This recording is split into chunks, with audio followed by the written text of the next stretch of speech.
नमस्कार।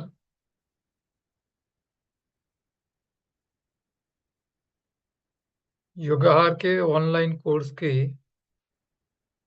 हिंदी सेशन की zoom meeting में आप सबका स्वागत है। आप सब योगी आत्माएं जन्म ही इसीलिए लिया है कि अपने खुद का तो उद्धार हो जाए, साथ में दूसरे लोगों का भी कुछ कर पाए।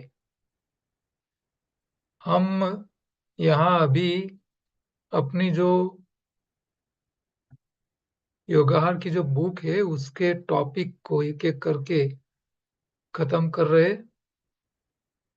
एक बार बुक के सारे टॉपिक पूरे हो जाएंगे, फिर हम डिजीज पे बातें करेंगे और जो चीजें टॉपिक्स में नहीं है बुक के अंदर और जो हमारे ध्यान में आए हुए हैं ऐसी बातें भी हम बाद में लेंगे।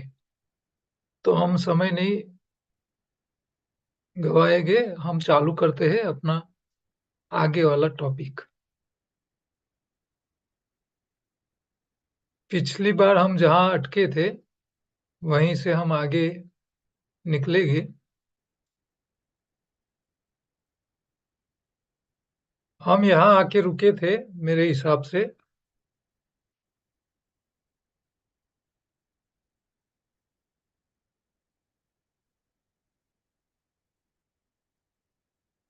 सबको पता है ना, यहीं थे ना हम? बलदेव भाई हाथ हिलाइए। ओके।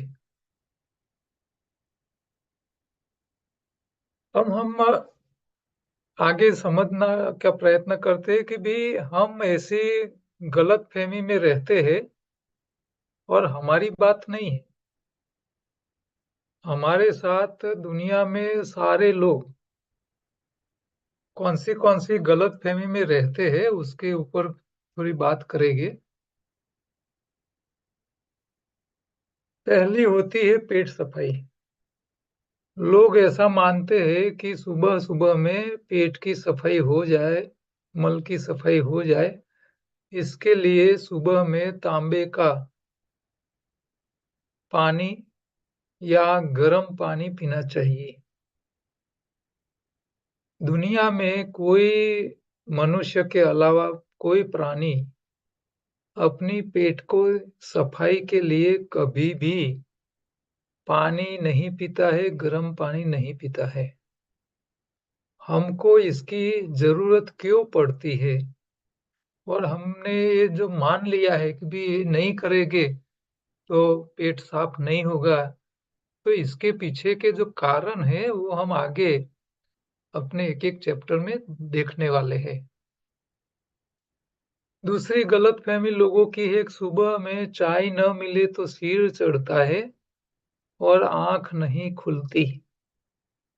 तो ये भी दुनिया के, मैं तो मानता हूँ कि 90% लोग सुबह सुबह में चाय के आदी हो चुके हैं और चाय नहीं पीते हैं तो मूड नहीं आता है, नहीं चाय पीते हैं तो फिर सिर चढ़ जाता है और आंखों में तेज ही नहीं आता, आंख खुलती ही नहीं। तो इसके पीछे क्या वजह है? ये क्या सही में ऐसा होता है? क्या ये जरूरी है कि चाय पीनी ही पड़ेगी? तो इसके ऊपर भी हम बातें करेंगे। तीसरी गलतफहमी है लोगों की कि सुबह उठकर भूख लगती है और राजा की तरह नाश्ता कर लेना चाहिए। सारे थेरापिस्ट, एलोपैथी हो, आयुर्वेद वाले हो, होम्योपैथी वाले हो, यूनानी वाले हो, योग वाले हो, नेचुरोपैथी वाले हो, मैंने तो जितने भी सब लोगों को लोग यही बोलते हैं, सुबह में राजा जैसा नाश्ता करो, दोपहर को व्यापारी जैसा खाओ और रात को भिखारी की तरह सो जाओ। तो सुबह में ही क्यों नाश्ता करना है? क्या सुबह में नहीं करोगे तो क्या होगा? क्या फायदा है, क्या नुकसान है? इसके ऊपर हम चर्चाएं आगे के टॉपिक में करेंगे।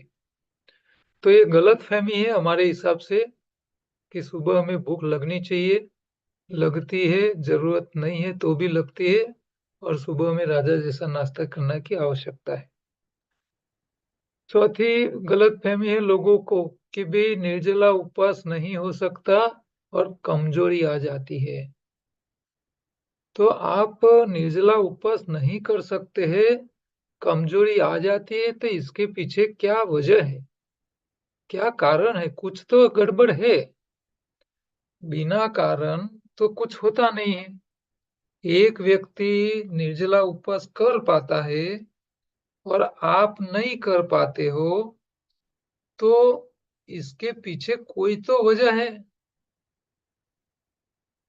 हम नहीं कर पाते हैं तो फिर क्या वजह है, वो समझना जरूरी है। और हम ऐसा क्या गलतियां करते हैं जिसके कारण हम उपवास नहीं कर पाते हैं? तो हमको ये गलतियां, हमारी कमजोरी को ढूंढना है, क्यों ऐसा होता है। पांचवी गलतफहमी है समय पर भोजन करना लाभकारी होता है। समय पे खा लेना, हाँ, टाइम सर खा लिया करो बस। लोग यही मानते हैं, और जब बीमार होके आते हैं ना, तो हमारे साथ लोग यही पहली बात करते हैं, साहब मुझे खाने का टाइम का कोई फिक्स नहीं रहता है, इसके कारण मैं बीमार हूँ। अब वो बीमार होके आया है, फिर भी वो खुद ही बताता है कि मुझे ये प्रॉब्लम है, इसीलिए मैं बीमार हूँ। तो फिर हम बोलते हैं, तो तुमको पता है इसके कारण से बीमार हो, तो फिर अपने आप ठीक हो जाओ, हमारे पास क्यों आए हो?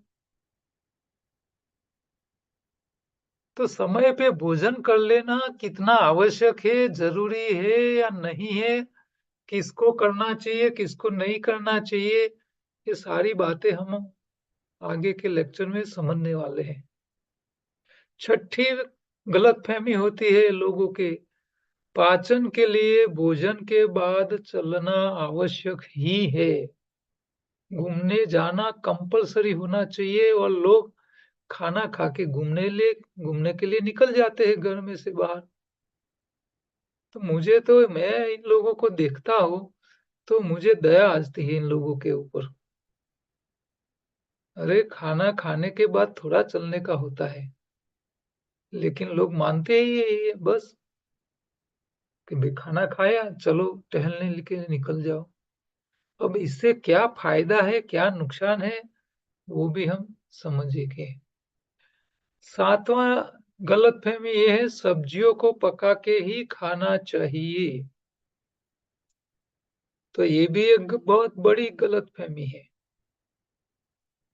और आयुर्वेद डॉक्टर्स तो जितने भी है वो एक ही बात बोलते हैं, कभी कोई कच्ची चीज खानी ही नहीं चाहिए। और आयुर्वेद में तो चीजें खाने की कोई बात ही नहीं होती है, ऐसा तो मुझे डॉक्टर्स, आयुर्वेद डॉक्टर्स ने बोला था। तो दुनिया के कोई शाकाहारी प्राणी जो भी चीज खाते हैं वो तो पका के नहीं खाते हैं, वो बीमार नहीं है। आप पका के खा रहे हो और हॉस्पिटल बढ़ रही है, डॉक्टर कम पड़ रहे हैं। हर फैमिली को अपना एक पर्सनल फैमिली डॉक्टर ढूंढ के रखा है, फिर भी समस्या खड़ी और खड़ी है। क्यों है, ये सब समझने का है। आगे गलतफहमी लोगों के माइंड में है, कच्चा खाने से पेट में गैस और अपच की समस्या हो जाती है।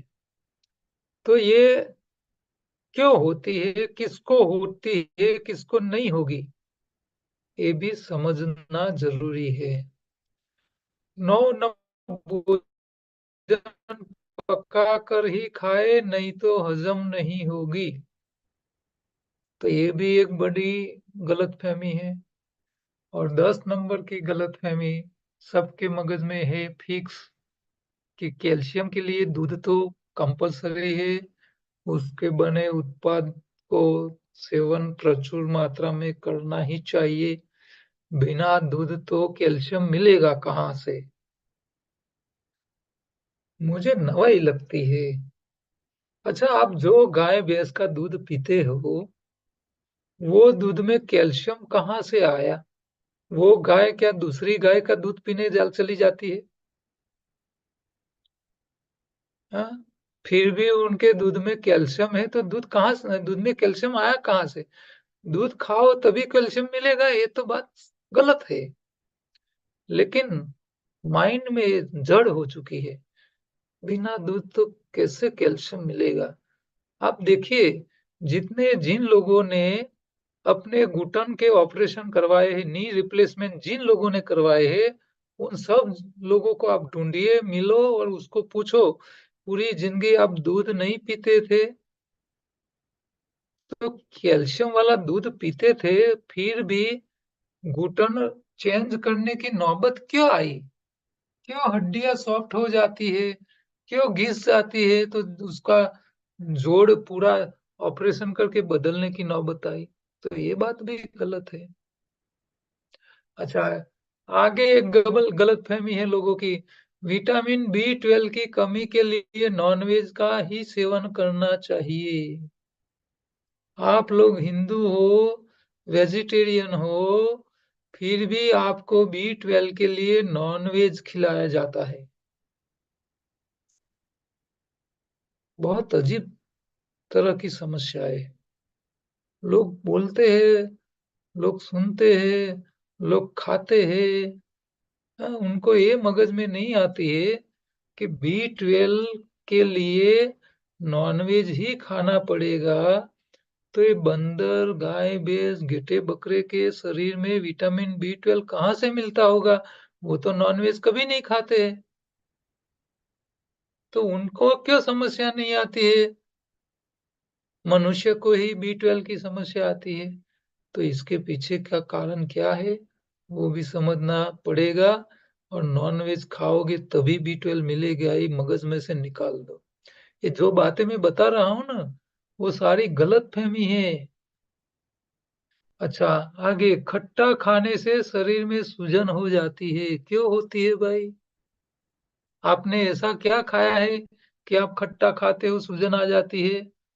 हम तो खट्टा खाते हैं, हमको कुछ नहीं हो रहा है। तो क्यों होता है आपको? इसके पीछे कुछ तो प्रॉब्लम है, उसको समझना है, ढूंढना है।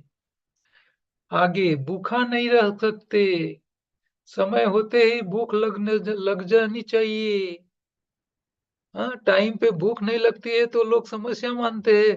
अरे टाइम हो गया, भूख नहीं लगी, कुछ गड़बड़ है, बीमार है, दौड़ो डॉक्टर के पास। अरे साहब, मुझे तो भूख ही नहीं लगती है। अरे कैसे बेहुदा सवाल करते हैं लोग, मुझे तो हंसी आती है इन लोगों की बातें सुन के। अच्छा, भूख क्या समय पे लगनी चाहिए या शरीर में स्टॉक खाली होने के बाद लगनी चाहिए? स्टॉक खाली होने के बाद लगनी चाहिए, लेकिन आपको समय पे लग रही है। तो क्यों लग रही है? इसके पीछे का कारण क्या है? हाँ, क्या समय पे ही भूख लगनी चाहिए या स्टॉक खाली होने के लिए? अच्छी कौन सी भूख है, समय वाली या स्टॉक खाली होने के बाद लगने वाली अच्छी है? हाँ, छोटी छोटी बातें समझने का प्रयत्न करने का है। भूखा नहीं रख सकते, लोग बोलते हैं मैं तो एक टाइम भी भूखा नहीं रह सकता। तो नरेंद्र मोदी साहब तो 9 9 दिन निर्जला का नवरात्रि करते हैं, नींबू पानी पे रहते हैं, और फिर भी वर्किंग तो चालू रहता है, कभी छुट्टी नहीं लेते हैं। तो आप भी मनुष्य है, वो भी मनुष्य है, शरीर तो उनका भी है, आपका भी है। आप एक टाइम भूखा नहीं रख सकते हो, 9 9 दिन नींबू पानी पे रहते हैं, तो ऐसा क्यों होता है, कैसे होता है? अच्छा, आगे है, रोजाना अलग अलग तेल खाने से ही शरीर को फायदा होगा। ये भी एक बहुत बड़ी झूठ लोगों के दिमाग में घुसाड़ी गई है।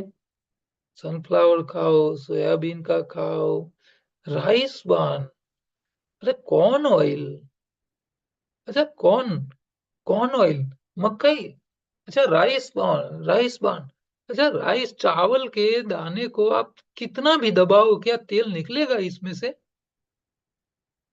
नहीं निकलेगा। तो ये राइस बान वाले तेल लाते हैं कहाँ से है? मुझे तो नवाई लगती है। अच्छा, मकई के दाने को आप कितना भी दबाओ, कितना भी प्रेस करो, क्या तेल निकलेगा? तो फिर ये लोग कहाँ से लाते हैं? हाँ, मुझे तो नवाई लगती है। और ऐसा बताया जाता है हर रोज अलग टाइप का तेल खाओ। आपके दिमाग में ऐसी गलत बातें घुसा घुसा करके वो लोग ऐसा मार्केटिंग करके लोगों के पेट में ऐसी गलत चीजें डाल रहे हैं लोगों को पता ही नहीं चल रहा है। अच्छा आगे, पालक टमाटर खाने से शरीर में पथरी हो जाती है। तो ये भी समझना है कि भी क्यों होती है। अच्छा, कैसा पालक टमाटर खाओ तो पथरी नहीं बनेगी, ये भी समझना बहुत जरूरी है। आगे है मोटापा, मधुमेह, बीपी, थायराइड जैसी बीमारियां लाइलाज है और वंशानुगत है। ये तो मेरे मम्मी पापा को थी, मेरे चाचा चाची को थी, मेरे बुआ फुआ को थी, मुझे भी हो जाएगी और जिंदगी भर ही दवा खानी पड़ेगी।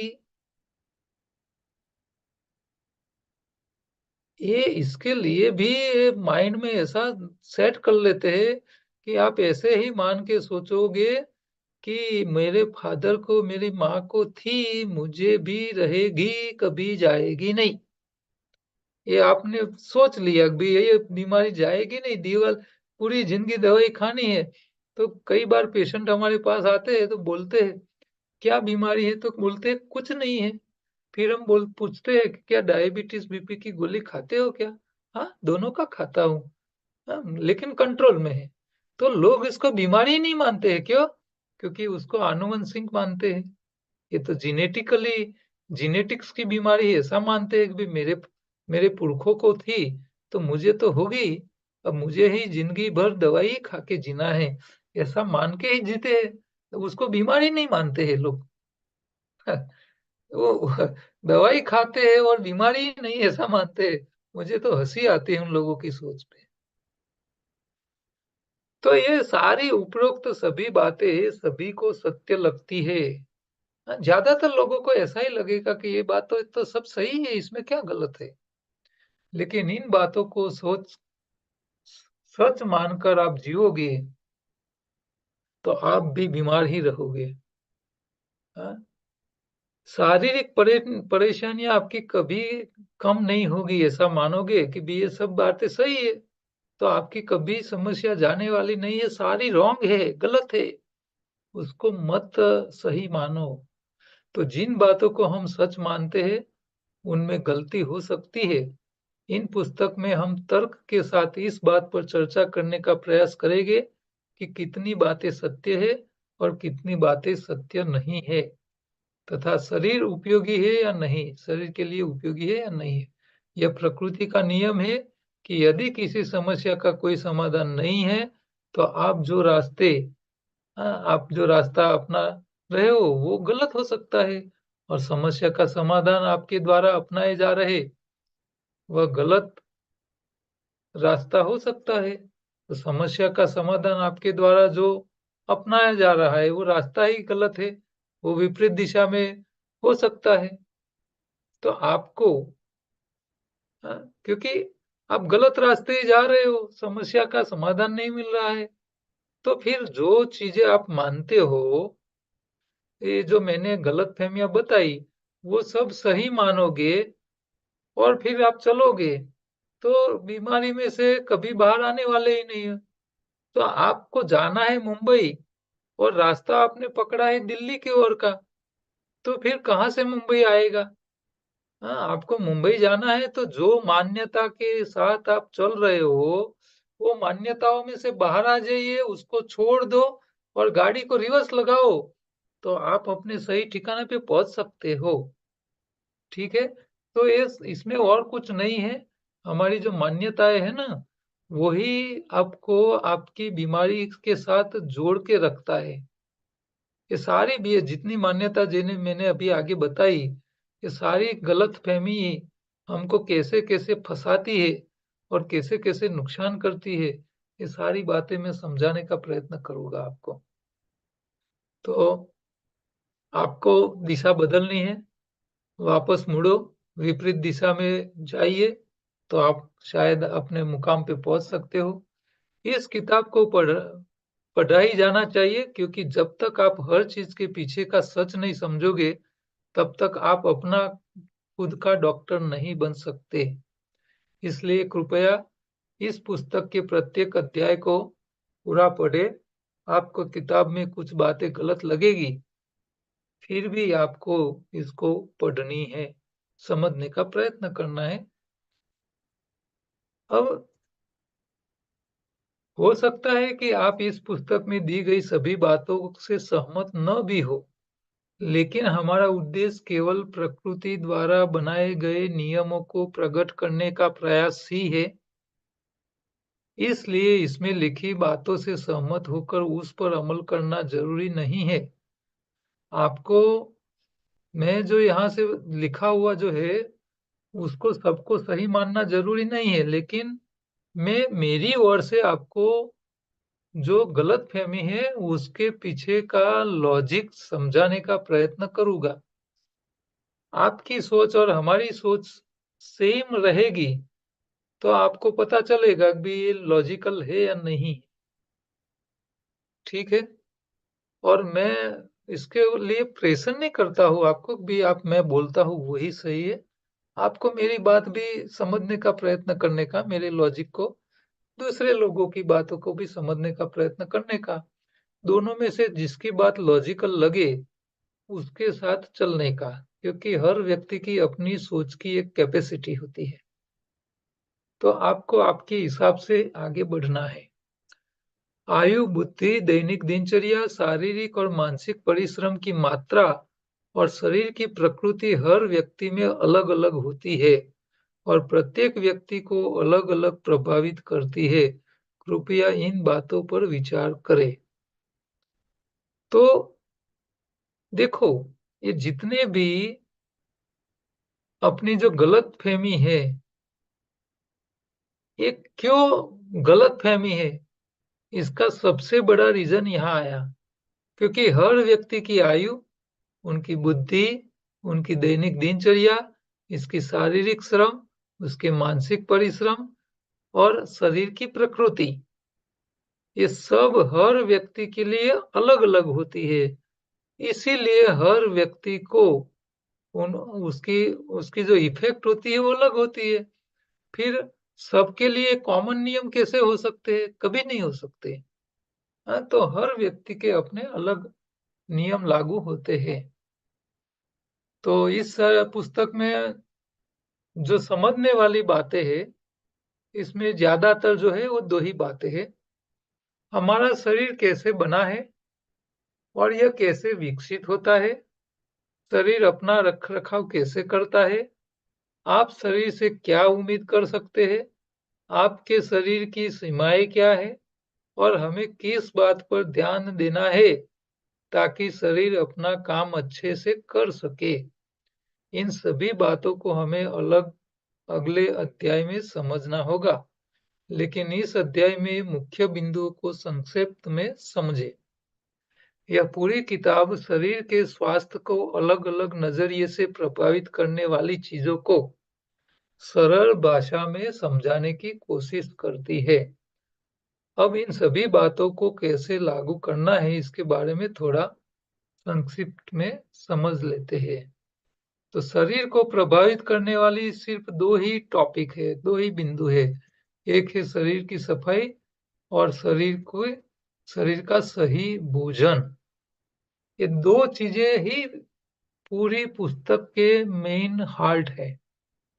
तो शरीर में सफाई कैसे करनी है, कहाँ करनी है, तो कहाँ कहाँ सफाई की आवश्यकता है, शरीर को सही खुराक कैसे देना है, किस प्रकार का है, कब देना है, कैसे देना है, किस तरह देना है, ये सारी बातें इसमें आएगी।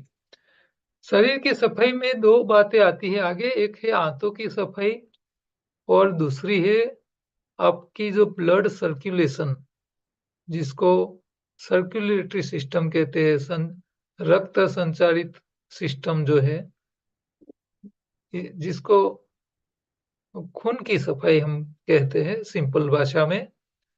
तो आंतों की और खून की, और इसके साथ तीसरी भी है और वो है आपके ऑर्गेन की सफाई। ये यहाँ नहीं लिखा हुआ है, लेकिन आप इसको तीसरा मान लेने का। तो ये तीसरी ऑर्गेन की सफाई, ये भी आपको ध्यान में लेना है। अब आंतें साफ न होने के लिए तीन कारण जिम्मेदार हैं। डिटेल में थोड़ा आगे हम देखेंगे, लेकिन जो मेन जो है समस्या कि भाई हमारा पेट साफ नहीं होता है, तो इसके पीछे मेन क्या कारण है। तो हमारी जो मान्यता है, मैं जो मानता हूँ इसमें सबसे बड़ी मान्यता है कि लोगों की ये गलत मानसिकता है कि दिन में 3 से 5 बार खाओ और एक बार निकालो। हाँ, एक बार ही टॉयलेट जाओ। ये जो मानसिकता है, और दुनिया के सारे लोग यही मानते हैं कि भाई खाने का तो 3 से 5 बार होना चाहिए, लेकिन निकालने का तो एक ही बार होना चाहिए। तो ये सबसे बड़ी गलत मान्यता है। और ये क्यों है, इसकी क्या इफेक्ट आती है गलत मान्यता से, और वही तो कॉन्स्टिपेशन की बड़ी जड़ है। क्योंकि मानसिकता ही आपकी ऐसी है, आप मन से ही ऐसा मानते हो, खाओ 5 बार निकालो एक बार। ये तो गलत है। दुनिया के कोई शाकाहारी प्राणी ऐसे नियम के साथ जीते ही नहीं। वो कभी भी ऐसा नहीं मानते। मनुष्य ही ऐसा है जो ऐसा मानता है। तो शाकाहारी जीवों के लिए प्रकृति के जो प्रमुख भोजन नियम जो है उसका उल्लंघन। तो नेचर के हिसाब से हमारा भोजन प्राकृतिक के हिसाब से कैसा होना चाहिए, इसका जो हम उल्लंघन करते हैं, इसके कारण कॉन्स्टिपेशन होती है, पेट साफ नहीं होता है, आंतों की सफाई नहीं होती है। और तीसरा कारण है भारी भोजन खाने की मनुष्य की आदत, वजनदार। तो उपरोक्त 3 टॉपिक जो है, ये अलग अलग अध्यायों में हम विस्तार से उसको समझेंगे। और शरीर में समस्या शुरू यहीं से होती है। तो ये आंतों की सफाई, शरीर की सफाई, आंतों के अंदर सफाई नहीं होने का कारण मानसिकता है, प्राकृतिक नियमों का उल्लंघन हम करते हैं, और भारी भोजन खाने की आदत। शरीर की आंतरिक सफाई के लिए एक समय का उपवास जरूर पड़ने पर अधिक भी किया जा सकता है। व्रत का उद्देश्य और लाभ आगे समझ में आएगा। तो आपकी जो आंतों की सफाई है, इंटरनल सफाई है, इसको बॉडी की इंटरनल सफाई बोलते हैं। हम स्नान करते हैं तो आउटर साइड है, बाहर की साइड है। तो बाहर की सफाई हम करते हैं, लेकिन अंदर की सफाई जो सही में होनी चाहिए वो नहीं होती है। अब एनिमा के द्वारा बड़ी आंत की सफाई। तो रोगी को प्रतिदिन सुबह उठकर एनिमा द्वारा बड़ी आंत को साफ करना चाहिए। क्योंकि हम एक बार जाते हैं और 3 से 5 बार खाते हैं, तो हमारा मल जो हमारी आंतों में फंसा रहता है, और इसे निकालने की आवश्यकता होती है।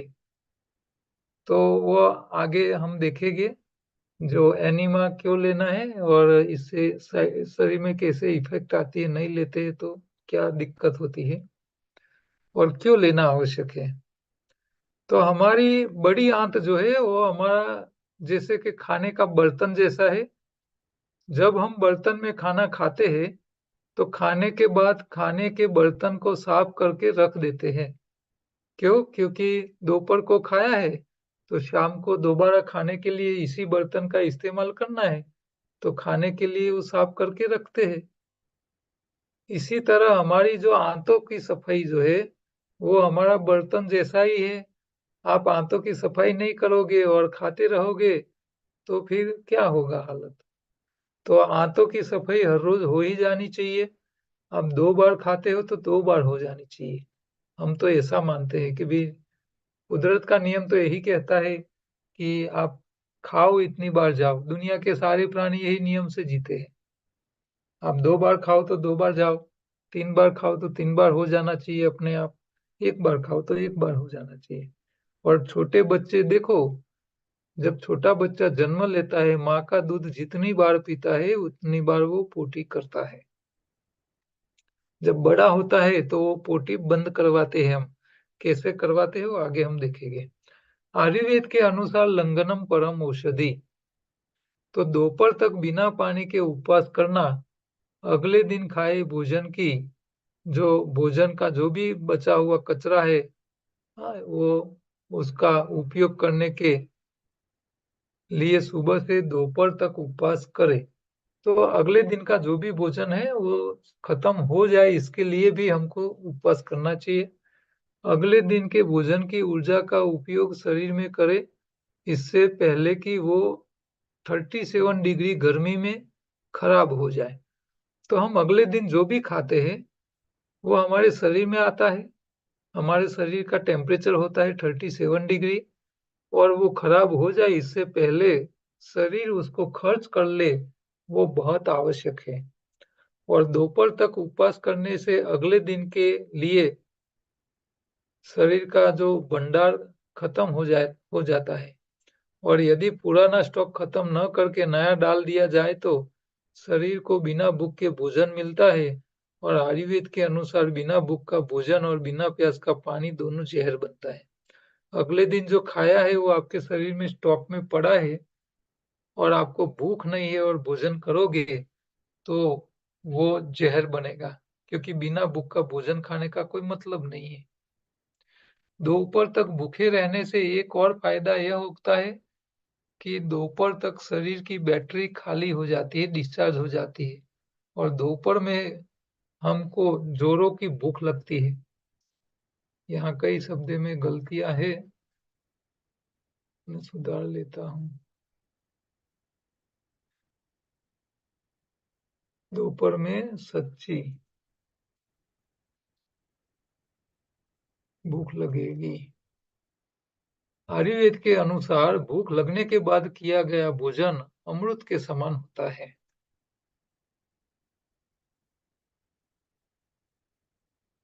अब प्रातः उपवास करने के फायदे क्या हैं? सुबह का दोपहर तक, तो सुबह एक बार उपवास करने से आपकी किडनी में संचारित रक्त साफ हो जाता है, क्योंकि हमारी किडनी का काम है खून को फिल्टर करना। आप दोपहर तक उपवास करते हैं तो आपके खून में आंतों में से नया कोई कचरा नहीं आता है, और आपकी किडनी आपके खून में जो घूम रहे कचरा है, अपशिष्ट है, वो जैसे कचरे का जो पदार्थ है उसको हर रोज बाहर निकलता है। दैनिक आधार पर वायरस और बैक्टीरिया से होने वाली बीमारियों से बचाव होता है, क्योंकि खून की सफाई नहीं करते हैं हम हर रोज, तो वायरस और बैक्टीरिया से होने वाली बीमारियों से हम फंसते हैं। आप आपके खून की सफाई हर रोज कर लीजिए, एक टाइम फास्टिंग करके, तो आपको ये बैक्टीरिया और वायरस की बीमारियों से बचने का बहुत फायदा मिलता है। दूसरा, खून साफ होने से दांत भी जीवन भर नहीं सड़ते, क्योंकि हमारे दांतों का सड़न हमारी खून की गंदगी के साथ जुड़ा हुआ है। इसके ऊपर भी हम देखेंगे कैसे वो काम होता है। जिसके दांत स्वस्थ होते हैं उसका शरीर भी स्वस्थ होता है।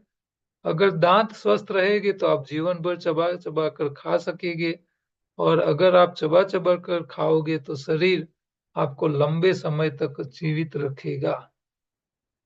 तो मैंने ऐसे कई लोग देखे हैं जिन लोगों का स्वभाव अच्छा नहीं है, लोगों के साथ झगड़े करते हैं, किसी के साथ मेल नहीं है, लेकिन उन लोगों की धीरे धीरे चबा चबा के खाने की आदत के कारण वो लंबी आयु तक जीते हैं और लोगों को हैरान करते रहते हैं। और जो लोग बेचारे अच्छे स्वभाव वाले हैं, प्रभु भगवान की भक्ति करते हैं, किसी के साथ झगड़ा फिसाद नहीं करते हैं, लेकिन उन लोगों की जल्दी जल्दी खाने की आदत के कारण वो बीमार रहते हैं और जल्दी मर जाते हैं। और लोग बोलते हैं, अरे क्यों, उन्होंने ऐसा क्या पाप किया होगा तो उसको जल्दी बीमारी हो गई और मौत आ गई, और वो हरामी खराब व्यक्ति है, फिर भी वो जिंदा है और लोगों को परेशान कर रहा है, भगवान उसको नहीं ले जाता है, और इनको अच्छे व्यक्ति को ले गया। लोग अक्सर बोलते हैं ऐसा क्योंकि देखते हैं ना इसके लिए। तो मैंने ऐसे लोगों को भी देखा है जो हरामी है, बदमाश है, लेकिन उनकी चबा के खाने की आदत के कारण वो अपने घर में लंबी आयु जीते हैं और घर के सारे लोगों को परेशान करके रखते हैं। ऐसे लोग भी मैंने देखे हैं। शारीरिक भोजन, भोजन का महत्व क्या है शरीर को? ये तो हम जो है ना टॉपिक शॉर्ट में देख रहे हैं कि ये सारी बातें कैसे हमारे शरीर को लागू होने वाली है और इसमें से हमको क्या साइंस समझने का है इसके पीछे का। तो शारीरिक भोजन में निम्नलिखित बातों का ध्यान रखना चाहिए। प्रत्येक शाकाहारी प्राणी के लिए प्रकृति द्वारा की गई व्यवस्था को समझना है। ऊर्जा युक्त भोजन प्रदान करना जिसकी शरीर को आवश्यकता होती है, यानी कैलोरी युक्त भोजन और पोषक तत्वों वाला भोजन जो शरीर की टूट-फूट को पूरा करता है। तो जिनको कैलोरी की आवश्यकता है उसको कैलोरी युक्त भोजन देना चाहिए। आप शरीर के पास काम करवाते हो तो शरीर के अंदर जो भी मेंटेनेंस की आवश्यकता होती है, उसके लिए आपको न्यूट्रिशन वाला, पोषक तत्व वाला भी भोजन चाहिए। प्राकृतिक दोपहर का भोजन। दोपहर में भूख लगने पर हरी पत्तियों का रस किसी भी सब्जी, फल या सलाद के जूस के साथ चम्मच दर चम्मच यानी चम्मच-चम्मच करके पिए। क्योंकि मुँह में जितना भी पेट में जाता है, मुँह से उसके साथ भोजन के साथ सलाइवा यानी मुँह की सलाइवा साथ में जानी चाहिए और सिप करके पीने से मुँह की लार ज़्यादा बढ़ती है और खुराक के साथ जाती है। लार जितना भोजन शरीर में जाना चाहिए, तो जितना भोजन उतनी लार हमारे शरीर में जानी चाहिए। हरे रस को मीठा किया जा सकता है, खट्टा, तीखा या स्वाद मिलाया जा सकता है। तो जो ग्रीन कलर की पत्तियों का जो जूस है, उसको आप खट्टा, तीखा, मीठा कोई भी टेस्ट के साथ टेस्टी बना के खा सकते हो। लेकिन आपको ध्यान यहाँ रखना है सफेद नमक और सफेद गुड़ के उपयोग से परहेज करो। इन दोनों को सफेद जहर कहा गया है। प्रकृति की रक्त निर्माण की जो प्रणाली है, उसको भी आप समझो। हर पत्तियों का एक और फायदा यह है कि हर पत्ती हरे रंग के पत्तियों में क्लोरोफिल होता है जिसका कलर होता है ग्रीन कलर, जो सीधे शरीर में जाकर प्रकृति के नियम के अनुसार सच्चा और प्राकृतिक लाल हीमोग्लोबिन बनाता है। यदि हीमोग्लोबिन सही है तो यह शरीर में अपना दैनिक कार्य पूरा करता है और शरीर में कोई भी बीमारी नहीं होती है, क्योंकि शरीर में कोई भी कार्य बाकी नहीं रहता, या अगर है भी तो पुराने हीमोग्लोबिन द्वारा छोड़े गए शरीर के अधूरे काम को नए हीमोग्लोबिन के कण पूरा करते हैं, जिससे पुरानी बीमारी धीरे-धीरे शरीर से निकल जाती है। क्लोरोफिल के अलावा हरी पत्तेदार सब्जियां पोषक तत्वों से भरपूर होती है, जो शरीर की मरम्मत के लिए मदद करती है। जो खाद्य पदार्थ वजन में हल्के होते हैं, वो पोषक तत्वों से भरपूर होते हैं। तो यहाँ देखो चित्र में एक तराजू बताया है। यहाँ आपको क्लोरोफिल और हीमोग्लोबिन, देखो ये चित्र।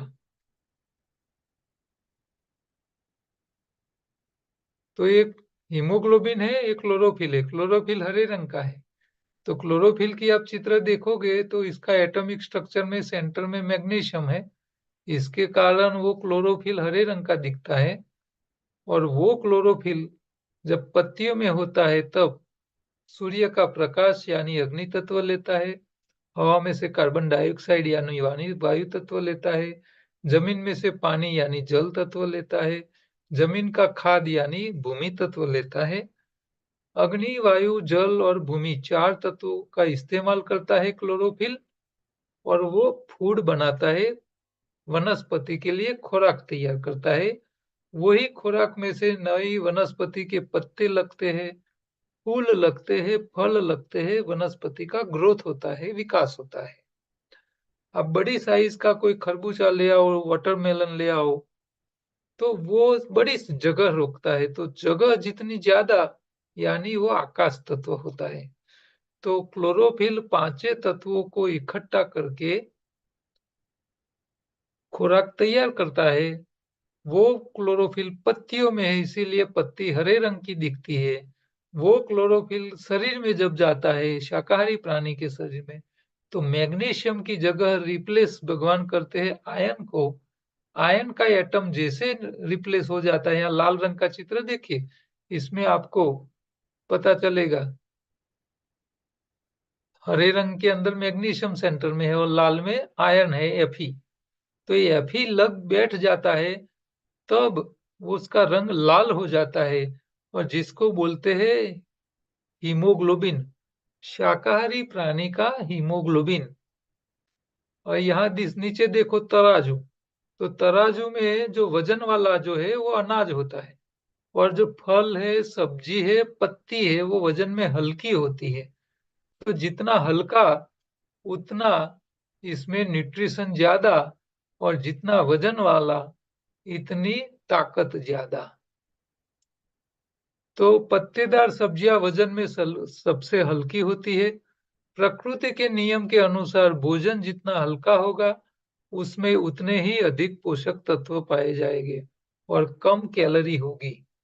जितना ज्यादा न्यूट्रिशन, इतनी कैलोरी कम। जितना ज्यादा कैलोरी, इतने न्यूट्रिशन कम। जैसे जैसे भोजन का वजन बढ़ता है, इसमें पोषक तत्व कम होते जाते हैं और कैलोरी अधिक होती रहती है। चूंकि सूखे मेवे यानी ड्राई फ्रूट्स वजन में भारी होते हैं, इसीलिए इसमें ड्राई फ्रूट्स में कैलोरी सबसे अधिक होती है, और वजन में भारी होने के कारण उसमें पोषक तत्व कम होते हैं। ये बात आपको ध्यान में लेनी है। आगे है प्राकृतिक मौसमी ओरिजिनल रीजनल भोजन करें।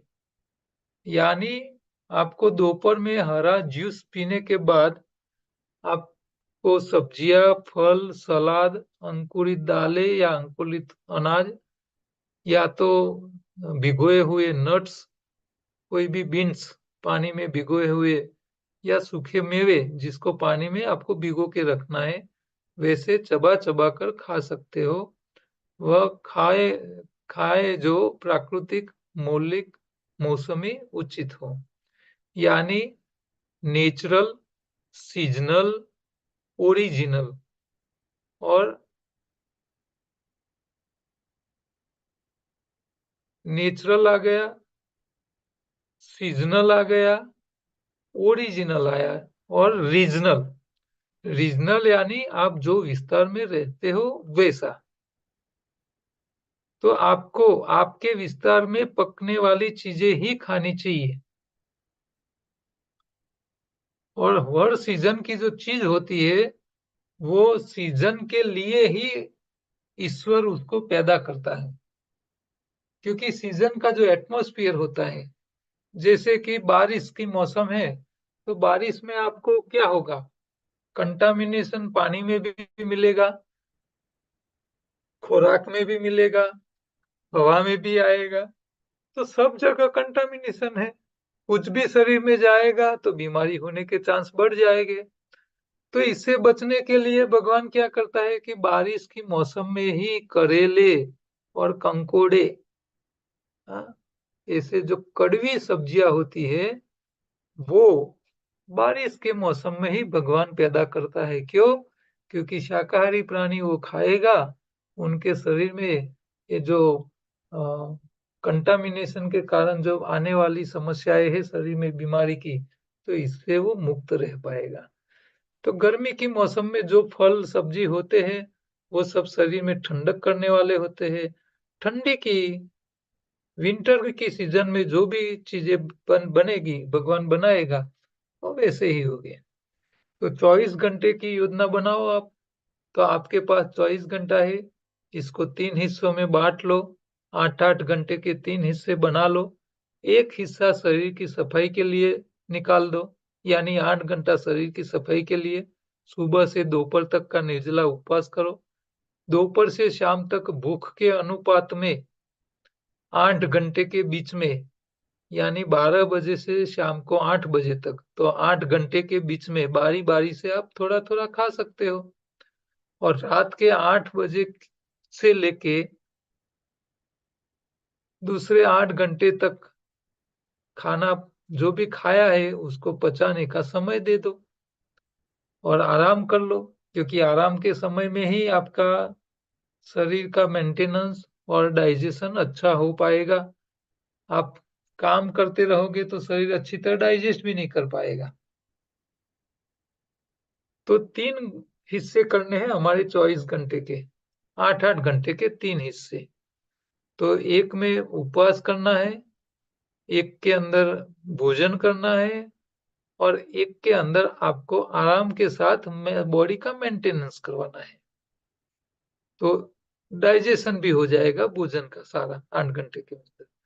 तो ये 3 हिस्से हमको प्लानिंग में रखने हैं। दूध और दूध की बनी चीज़ों से परहेज़ करें। यहाँ आपको गाय-भैंस के दूध और दूध की प्रोडक्ट, चाय है, कॉफ़ी है, ये सब उत्पादनों को आपको इससे बचना है। बीमारी है तब तक तो सबसे बचना चाहिए। नॉर्मल व्यक्ति जो है वो लोग दही और मक्खन का प्रयोग करेंगे तो कोई दिक्कत नहीं है। तो क्यों ऐसा है उसके ऊपर भी हम बात करेंगे। रात का खाना, जो लोग बीमार हैं उन्हें रात में भी सोने से पहले या खाने से पहले सादे पानी का एनिमा लेने की ज़रूरत होती है। जो लोग बीमार नहीं है वो रात का खाना एक बार पकाकर खा सकते हैं। लेकिन सावधान रहे कि इसे दोपहर के भोजन से ज़्यादा ना खाएँ, क्योंकि कई लोग क्या करते हैं दोपहर को कच्चा खाते हैं, शाम को जब पकाया खाने बैठते हैं, तो दोपहर के भोजन का डबल डोज़ पकाया खा लेते हैं। तो ये ओवर ईटिंग करना नहीं है। भोजन में 25 से 30% से अधिक अनाज न लें। यानी जो शारीरिक श्रम नहीं करते हैं उन लोगों को 25-30% ही अनाज लेना चाहिए और बाकी 75% आपको सब्जी के तौर पे खाने चाहिए। और भोजन सावधानी से खाएँ। असाध्य रोगों के लिए मेरे व्हाट्सएप नंबर पे आप कॉन्टैक्ट कर सकते हो, समय लेके, तो इसमें हम बात कर सकते हैं।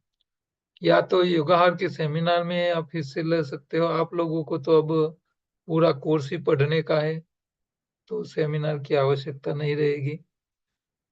और असाध्य रोगों से जो पीड़ित लोग हैं, उनके लिए व्यक्तिगत रूप से मार्गदर्शन लेना चाहिए, क्योंकि हर व्यक्ति की अपनी एक प्रकृति है, उसकी अलग बीमारी है। सबको देख के, उसकी परिस्थिति को देख के उनको एडवाइस हम देते हैं। तो ऐसे लोगों को आप पर्सनल भी मिलने के लिए बात कर सकते हो। अब आगे है जीव की शक्ति।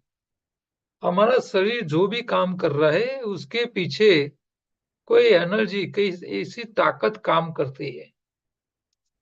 आप मान लो स्विच ऑन करते हो, तो पंखा घूमने लगता है। तो पंखा को हवा फेंकने वाले फैन, जिसको पंखा बोलते हैं हम, पंखे को घुमाने वाली ताकत कौन है? तो वो है अंदर जो मोटर के अंदर जाने वाली, आपने जैसे स्विच ऑन किया, तो वो इलेक्ट्रिसिटी जो आपकी स्विच तक आके रुकी थी, जैसे स्विच आपने ऑन किया तो वो इलेक्ट्रिसिटी स्विच से सीधी पंखे की मोटर तक जाती है और मोटर से घूम के वापस आती है। तो जब ये उसका इलेक्ट्रिसिटी का प्रवाह बहता रहता है, तब तक पंखा घूमता रहता है। तो पंखे को घुमाने की जो ताकत है वो इलेक्ट्रिसिटी की थी। तो हमारे शरीर में भी ऐसी एक इलेक्ट्रिसिटी जैसी शक्ति होती है, जिसको जीवनी शक्ति कहते हैं। जीवन की शक्ति, जीवनी शक्ति, जीव की शक्ति। तो ये जीवन शक्ति जो है वो क्या है, कैसे काम करती है, वो कैसे कंडीशन में जीव की शक्ति बढ़ती है, एनर्जी मतलब वाइटल पावर, इसको आप अंग्रेजी में वाइटल पावर भी बोल सकते हो।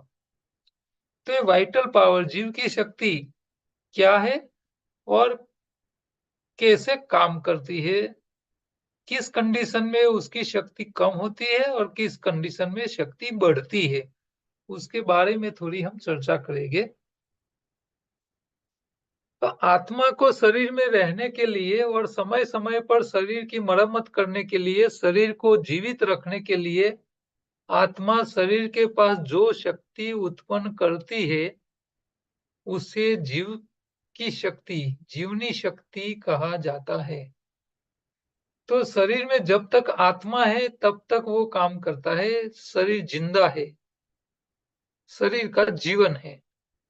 और हम बोलते हैं जीव चला गया, आत्मा निकल गया, अमृत हो गया, अमृत मृत हो गया।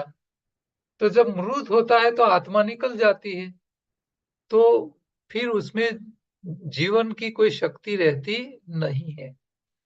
तो विभिन्न पुस्तकों में जीव की शक्ति को अलग-अलग तरीकों से समझाने का प्रयास किया जाता है, लेकिन हम उसको सरल भाषा में समझने का प्रयत्न करेंगे।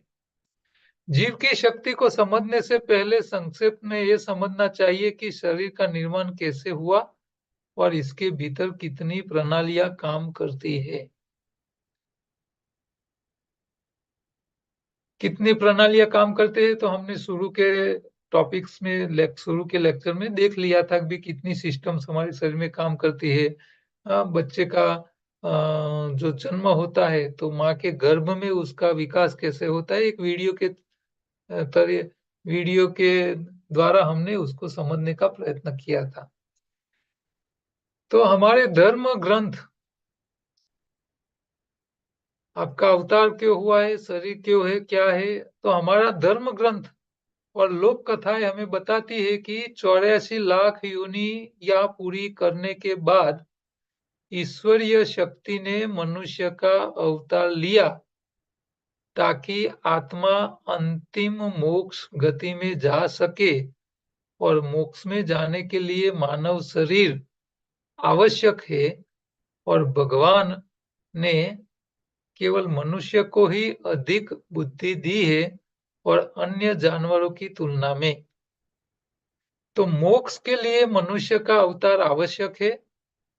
बिना मनुष्य जो 84 लाख योनि में घूमता हुआ आत्मा, वो जब लास्ट में मनुष्य बनता है तभी वो मोक्ष तक जा सकता है। यानी 84 लाख योनि जब आपकी खत्म हो जाती है तो आपकी शुरुआत जब होती है वो सबसे छोटे से छोटे जीव से होती है। जैसे हम स्कूलों में पढ़ते थे साइंस में कि अमीबा जैसे बहुत छोटे एक कोशीय जीव हमारी धरती पर है। तो ये जो एक कोशीय जीव जो है, ऐसी इसमें भी आत्मा है। तो वहां से शुरुआत होती है, ऐसे छोटे छोटे वो पानी के अंदर होते हैं, हवा में होते हैं, और समुद्र में भी ऐसे छोटे छोटे जीव होते हैं। तो वहां से स्टार्टिंग होती है और 84 लाख प्रकार की योनियों में घूमते हुए लास्ट में जाके आपको मनुष्य का अवतार मिलता है। और मनुष्य में आने के बाद बार बार मनुष्य का भी अवतार लेता है। एक बार मनुष्य में आ गया, वो मेरे हिसाब से वापिस हो सकता है तब तक वो दूसरी योनि में नहीं जाते। लेकिन कई बार ऐसी बातें भी आती है हमारे धर्म ग्रंथों में, कई कहानियां ऐसी है कि भी पिछले जन्म में वो इस प्रकार की योनि में था और फिर ये नए जन्म में वो मनुष्य हुआ। तो होता होगा, हमको तो हम जब तक वो वहां जाके देखे नहीं तब तक पता नहीं चलेगा। लेकिन मानने के लिए कई बार कारण होते हैं, तो लेकिन ये बहुत कम होता है।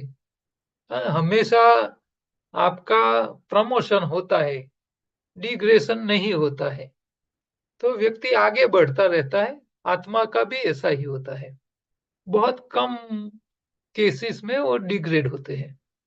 तो इस प्रकार बुद्धि और ज्ञान के प्रयोग से शरीर में स्थित आत्मा को परमात्मा में विलीन कर देना ही मोक्ष है। तो हमारे शास्त्र कहते हैं आत्मा ही परमात्मा है। तो आपके शरीर में जो आत्मा है वो परमात्मा का ही अंश है, और उसको लास्ट में तो परमात्मा में ही मिल जाना है। लेकिन वो जब तक मोक्ष के लायक कर्म नहीं करता है, तब तक वो नया जीवन लेता रहता है। या तो सूक्ष्म जगत में रहता है, या तो शरीर को धारण करके रहता है, लेकिन मोक्ष नहीं होता है उसका। और मोक्ष करने की विधियां भी हमारे शास्त्रों में बहुत अच्छी तरह बताई हुई है, और होते भी है। तो जब तक यह आत्मा शरीर में रहती है, तब तक आनंद में रहना और मौज मस्ती करते हुए मोक्ष प्राप्त करना आवश्यक है। मनुष्य होने के नाते हम यह हमारे हाथ में है नहीं है कि कहाँ जन्म लेना है। आपको कहाँ जन्म लेना है वो आपके हाथ में नहीं है, बल्कि कैसे जीना है और कैसा शरीर रखना है, कैसा शरीर बनाना है, वो आपके हमारे हाथ में होता है। तो भगवान कृष्ण भगवद गीता में अर्जुन को कहते हैं कि जो भी हो रहा है इसके पीछे मैं हूं, लेकिन तुम जैसे कर्म करोगे वैसे फल पाओगे। यानी आपको मोक्ष प्राप्त करना है तो ऐसे कर्म करो, और बार बार मनुष्य अवतार लेते रहना है और घूमते रहना है तो वैसे कर्म करो।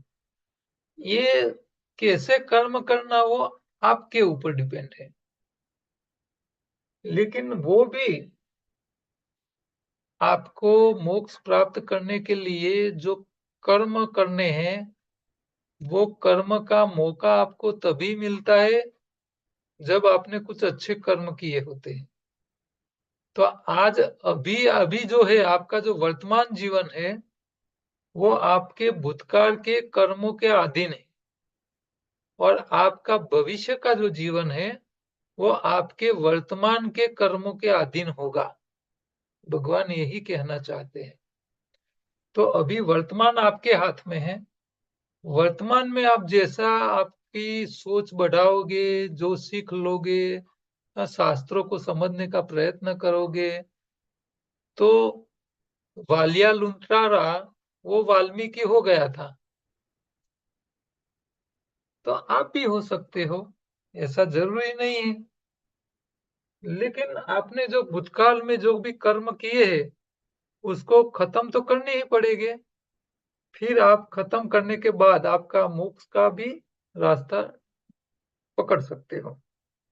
आप जिस वातावरण में बड़े होते हैं वहां अपने दैनिक कार्यों और विचारों इसमें प्रभावित करता है। क्योंकि आप जहां भी रहते हो, जैसा सोचते हो, आपका जो कुटुंब है, आपका जो समाज है, आपका विस्तार है, आप जो भी देश में रहते हो, जो भी स्टेट में इलाके में रहते हो, तो वहां के लोगों के जो सोच होती है वो इसमें बहुत प्रभावित करती है। आपके विचार शरीर को प्रभावित करते हैं। आपकी बुद्धि आपको हर दिन नई चीजें सिखाती है, और अगर आप में हर दिन नई चीजें सीखने की प्रवृत्ति है, तो जीवन में समस्याएं आपकी कम होगी। क्योंकि जितनी आप बुद्धि चलाओगे और समस्याओं को समझने का प्रयत्न करोगे, उतनी समस्याएं कम होने लगेगी अपने आप। तो शास्त्रों ने जो बातें बताई है उसको समझने का प्रयत्न करना बहुत जरूरी है। अब शरीर में जीव की जो शक्ति है, ताकत जो है, क्योंकि हर कर्म करने के लिए आपको ताकत चाहिए। आपको मान लो उपवास करना है, तो उपवास करने के लिए आपका मन राजी होना चाहिए, आपका मनोबल मजबूत होना चाहिए, मानसिक ताकत ज्यादा चाहिए। इसमें शरीर बड़ा होना जरूरी नहीं है, मन की शक्ति की आवश्यकता है। तो ये जो मन की शक्ति है वो भी एक जीव की शक्ति है। सबके अंदर ज्यादा ताकत नहीं होती है। तो आपके शरीर में ये जीव की ताकत, जीव की जो शक्ति है, जो आप चाहो वो काम उसके पास करा सको, शरीर के पास, आपके मन के पास। तो ये शक्ति जो है वो किसके ऊपर डिपेंड है? तो आपके शरीर में जो जीव की शक्ति है, जो शरीर के विकास, पाचन, मरम्मत कार्य और अंत में आचरण, व्यवहार और आपके स्वभाव में जीव की शक्ति की बहुत बड़ी भूमिका है। क्योंकि आप जो भी बिहेव करते हो, इसमें आपका आचरण आ गया, व्यवहार आ गया, आपका स्वभाव आ गया। ये सारा जो है वो किसके ऊपर डिपेंड है? आपके शरीर का डेवलपमेंट, आपके शरीर का सही पाचन, आपके शरीर का सही मेंटेनेंस, ये सब आपके व्यवहार, आचरण और स्वभाव में आते हैं। तो इसमें इसकी भूमिका है। आपके विचारों से लेकर आपके विश्वास तक आपकी जीव शक्ति को प्रभावित करते हैं। तो आप क्या सोचते हो, उसके ऊपर भी जीव की शक्ति काम करती है। और मान लो आप कोई ग्रुप में ज्वाइंट हो गए हो और पूरे सदस्य एक गुस्से वाले हैं और सब लोग ऐसा बोलते हैं कि चलो, हाँ हमारा, हम पूरा सब लोग एक ही बात करें कि भी हमारे विचारों के साथ नहीं जो व्यवहार करते हैं उसके साथ हम ऐसा व्यवहार करेंगे। तो जब पूरे आपके आसपास वाले सब लोग ऐसा सब सोचते हैं तो आपके माइंड पे भी वैसी ही सोच बैठ जाती है सर पे। तो आप कहाँ रहते हो, किस लोगों के बीच में रहते हो, उसका एटमॉस्फेयर आपके जीव की शक्ति को भी प्रभावित करते हैं। तो जब आंदोलन होते हैं, तूफान होते हैं, तो हमने ऐसे लोगों को देखा है कि वो जो लोग एक मच्छर को नहीं मार सकते हैं, वो ऐसे टाइम पे किसी का खून करके आ जाते हैं। तो उनको खून करने की ताकत कहाँ से मिली? तो वो एटमॉस्फेयर उसको क्रिएट करके दे देता है। तो ये सब प्रभावित करते हैं जीव की शक्ति को। तो हमारा शरीर 5 कोषों से बना है। हमारे शरीर में 5 प्रकार के कोष हैं, 5 प्रकार के शरीर हैं। इसमें जो हमको दिखता है वो है अन्नमय कोष, अन्नमय शरीर उसको बोलते हैं। दूसरा होता है प्राणमय शरीर। तो अन्नमय शरीर कैसे बनता है? तो नाम से ही आपको पता चलता है। अन्न का मतलब है भोजन, और जो भोजन से बनता है उसको अन्नमय शरीर कहते हैं। तो आपका जो बॉडी का जो बिल्डिंग है उसके लिए रॉ मटेरियल चाहिए, और वो रॉ मटेरियल क्या है? भोजन। तो भोजन से वो शरीर बनता है। वो जो शरीर बनता है उसको अन्नमय शरीर कहते हैं, जो दिखता है हमारे आंखों से। अब यही अन्नमय शरीर के अंदर एक दूसरा शरीर होता है जिसको प्राणमय शरीर कहते हैं। यानी आप जो अपनी नासिका से जो प्राण वायु लेते हो, वो प्राण वायु आपके शरीर के एक एक छोटे से छोटे टिश्यू और छोटे से छोटे सेल में जाता है, और हर सेल को जिंदा रहने के लिए उसको प्राण वायु चाहिए। आपके शरीर में सिर्फ 2 जगह प्राण नहीं होता है, वो होता है बढ़े हुए नाखून और बढ़े हुए बाल। उसके अंदर नहीं होता है। बाकी सब जगह प्राणमय शरीर है। तो स्थूल शरीर के साथ एक अलग है प्राणमय शरीर। प्राणमय शरीर के साथ जुड़ा हुआ है एक मनोमय शरीर। ये मनोमय जो शरीर है वो पूरी आपकी नर्वस सिस्टम के साथ जुड़ा हुआ है, आपके मगज के साथ जुड़ा हुआ है, आपकी बुद्धि, आपके मन के साथ जुड़ा हुआ है, आपकी सोच के साथ जुड़ा है। और ये मनोमय कोष जो इसका स्ट्रांग होता है वो लोग टेलीपैथी पे कर सकते हैं। आंख बंद करते हैं, दूसरे की बातें को सुन लेते हैं, समझ लेते हैं और उनको संदेशा भी भेज देते हैं। तो ये मनोमय शरीर जिसका स्ट्रांग होता है तो वो भी काम कर सकते हैं। तो ये प्राणमय शरीर हमको दिखाई नहीं देता है, मनोमय शरीर भी नहीं दिखाई देता है। तीसरा होता है विज्ञानमय शरीर। ये भी एक अलग पंचकोश का हिस्सा है।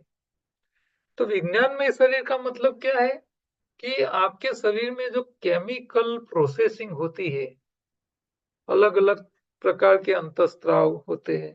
तो साइंटिस्ट तो बोलते हैं ना कि भाई आप जब आनंद में होते हैं तो एक चौक्कस प्रकार का अंतःस्राव सबसे ज्यादा स्राव होता है, इसके लिए आपको आनंद का महसूस होता है। और कई बार कई चौक्कस प्रकार के अंतःस्राव शरीर में बढ़ जाते हैं तो आपको सैडनेस का यानी आपको अ, दुख का अनुभव होने लगता है। तो ये सब जो फीलिंग्स है उसके पीछे शरीर में होने वाले केमिकल प्रोसेसिंग यानी आपके शरीर में जो केमिकल्स का प्रोसेसिंग होता है ये सब काम करते हैं। जैसे कि आपने अनाज खाया, चावल खाया, तो चावल में है कार्बोहाइड्रेट्स। अब कार्बोहाइड्रेट्स यानी शुगर। अब आपने भोजन किया, डाइजेस्ट हो गया, खून में चला गया।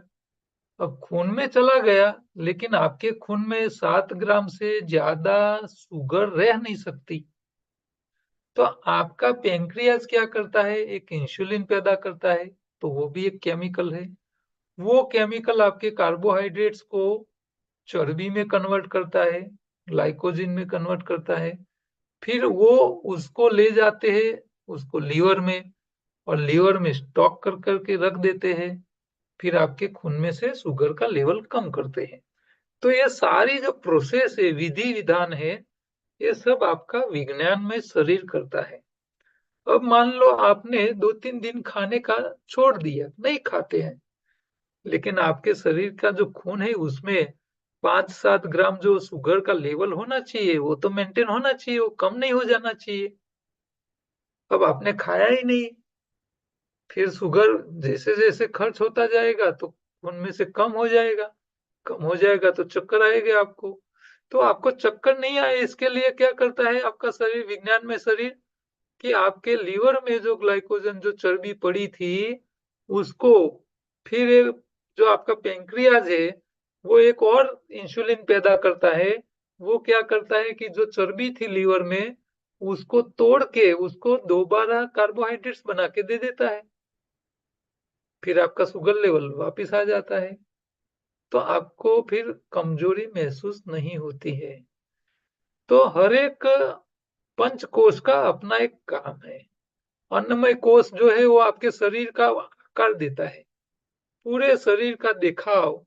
हाँ, बॉडी बिल्डर है या पतला है, हाँ, ऊंचा है या ठिंगना है, वो सब अन्नमय कोष के कारण है।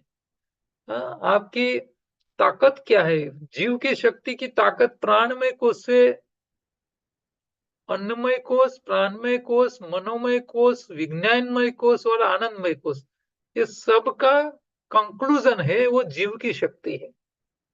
तो ये विज्ञानमय कोष में केमिकल प्रोसेसिंग होती है, और आनंदमय जो कोष है उसको बोलते हैं हम आत्मा स्वरूप। क्योंकि संसार की सारी परिस्थिति में जब आप आनंद में रहते हो तब आपको जो एक्सपीरियंस होता है वही आत्मा का अनुभव है।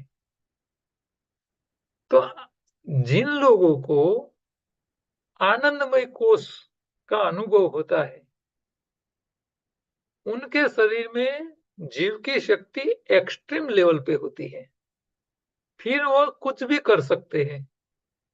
हाँ, ऐसे व्यक्तियों की ताकत इतनी ज़्यादा होती है कि आप वो व्यक्ति चाहे वो काम कर सकता है। तो जीव की शक्ति के पीछे हमारे शरीर के ये 5 कोष बहुत काम करते हैं। अन्नमय का अर्थ है आपके भोजन से बना शरीर। भोजन जितना अच्छा होगा, मांस की गुणवत्ता उतनी ही बेहतर होगी। आपके शरीर में जो मांस है, मसल है, खून की नलियाँ है, ये सब जो है, ये सब बेहतर होगी खुराक के आधार पे। जैसे अच्छी प्राकृतिक खाद खेत में बढ़ते हैं, तो इससे पैदा होने वाली सब्जियों का स्वाद और दिखने में अच्छा होता है। आप खेत में जब सब्जी बोते हो, लगाते हो और इसमें प्राकृतिक नेचुरल फर्टिलाइजर डालते हो, फिर जो भी वनस्पति फसल पैदा करते हो आपके खेत में, तो उसका स्वाद भी अच्छा होता है, उसका टेस्ट अच्छा होता है, उसका स्मेल अच्छा होता है। और प्राकृतिक खाद की जगह यदि आप रासायनिक उर्वरक यानी फर्टिलाइजर का उपयोग करोगे, तो इससे जो सब्जियां तैयार होती है, वो देखने में भी और स्वाद में भी अच्छी नहीं होगी। तो आपकी पोषण की जो स्थिति है, वो भोजन की प्रकृति से निर्धारित होती है। आपके शरीर में से अ, गंदी स्मेल आती है, तो इसका मतलब है आप शरीर में कुछ गंदा डाल रहे हो। तो सीधा हिसाब है। तो जैसा अन्न वैसा आपका शरीर, जैसा अन्न वैसा आपका अन्नमय शरीर, ये ध्यान रहे। तो शरीर का भोजन अ, सात्विक होगा तो सात्विक पूरा स्वभाव वाला हो जाएगा, तामसिक होगा तो तामसिक स्वभाव वाला हो जाएगा और राजसिक भोजन करोगे तो राजसिक स्वभाव का हो जाएगा। तो ये सब आपके अन्न के ऊपर आधारित है। अब प्राणमय कोश का अर्थ है आपके फेफड़े जितने अधिक शक्तिशाली होंगे, उनमें प्राण वायु को अवशोषित करने की क्षमता उतनी ही अधिक होगी और फेफड़े प्राण को अवशोषित करने की क्षमता उतनी ही अधिक होगी। लेकिन यदि आपकी रक्त कोशिकाएं अच्छी गुणवत्ता यानी प्राकृतिक नियम की है, तो रोम रोम तक प्राण को ले जाएगा। यानी आपने जो ऑक्सीजन लिया है, प्राणवायु लिया है, वो शरीर के एक एक रोम रोम तक, सेल तक चला जाएगा। तो शरीर में आवश्यक ऊर्जा का आवश्यक ऊर्जा उत्पन्न करने के लिए ये प्राणवायु बहुत जरूरी है, क्योंकि शरीर के हर ऑर्गन को काम करने के लिए ऊर्जा चाहिए और ऊर्जा पैदा करने के लिए ग्लूकोज को यानी शुगर को बर्न करना पड़ता है, उसको जलाना पड़ता है। और जो ग्लूकोज है जो जब जलता है तो जलाने के लिए ऑक्सीजन की जरूरत पड़ती है और ऑक्सीजन जितने सेल तक पहुंचेगा, जितनी मात्रा में अधिक पहुंचेगा, उतनी वो सेल को ताकत ज्यादा मिलेगी। तो शरीर की पूरी जो प्राण ऊर्जा है, जो जीव की शक्ति है, वो ऊर्जा है और ऊर्जा ही जीवन की शक्ति है। अतः शरीर का रक्त भी उत्कृष्ट गुणवत्ता का होना चाहिए और रक्त के अंदर भी हीमोग्लोबिन का लेवल ज्यादा होना चाहिए। ये आप समझ लेना है। और जो शरीर का जो रक्त है, उसकी गुणवत्ता अच्छी होनी चाहिए। जो प्राकृतिक भोजन से बनाया जाता है, वो उच्च गुणवत्ता का होता है। आप फास्ट फूड खा के शरीर में अच्छे गुणवत्ता का रक्त की अपेक्षा नहीं रख सकते।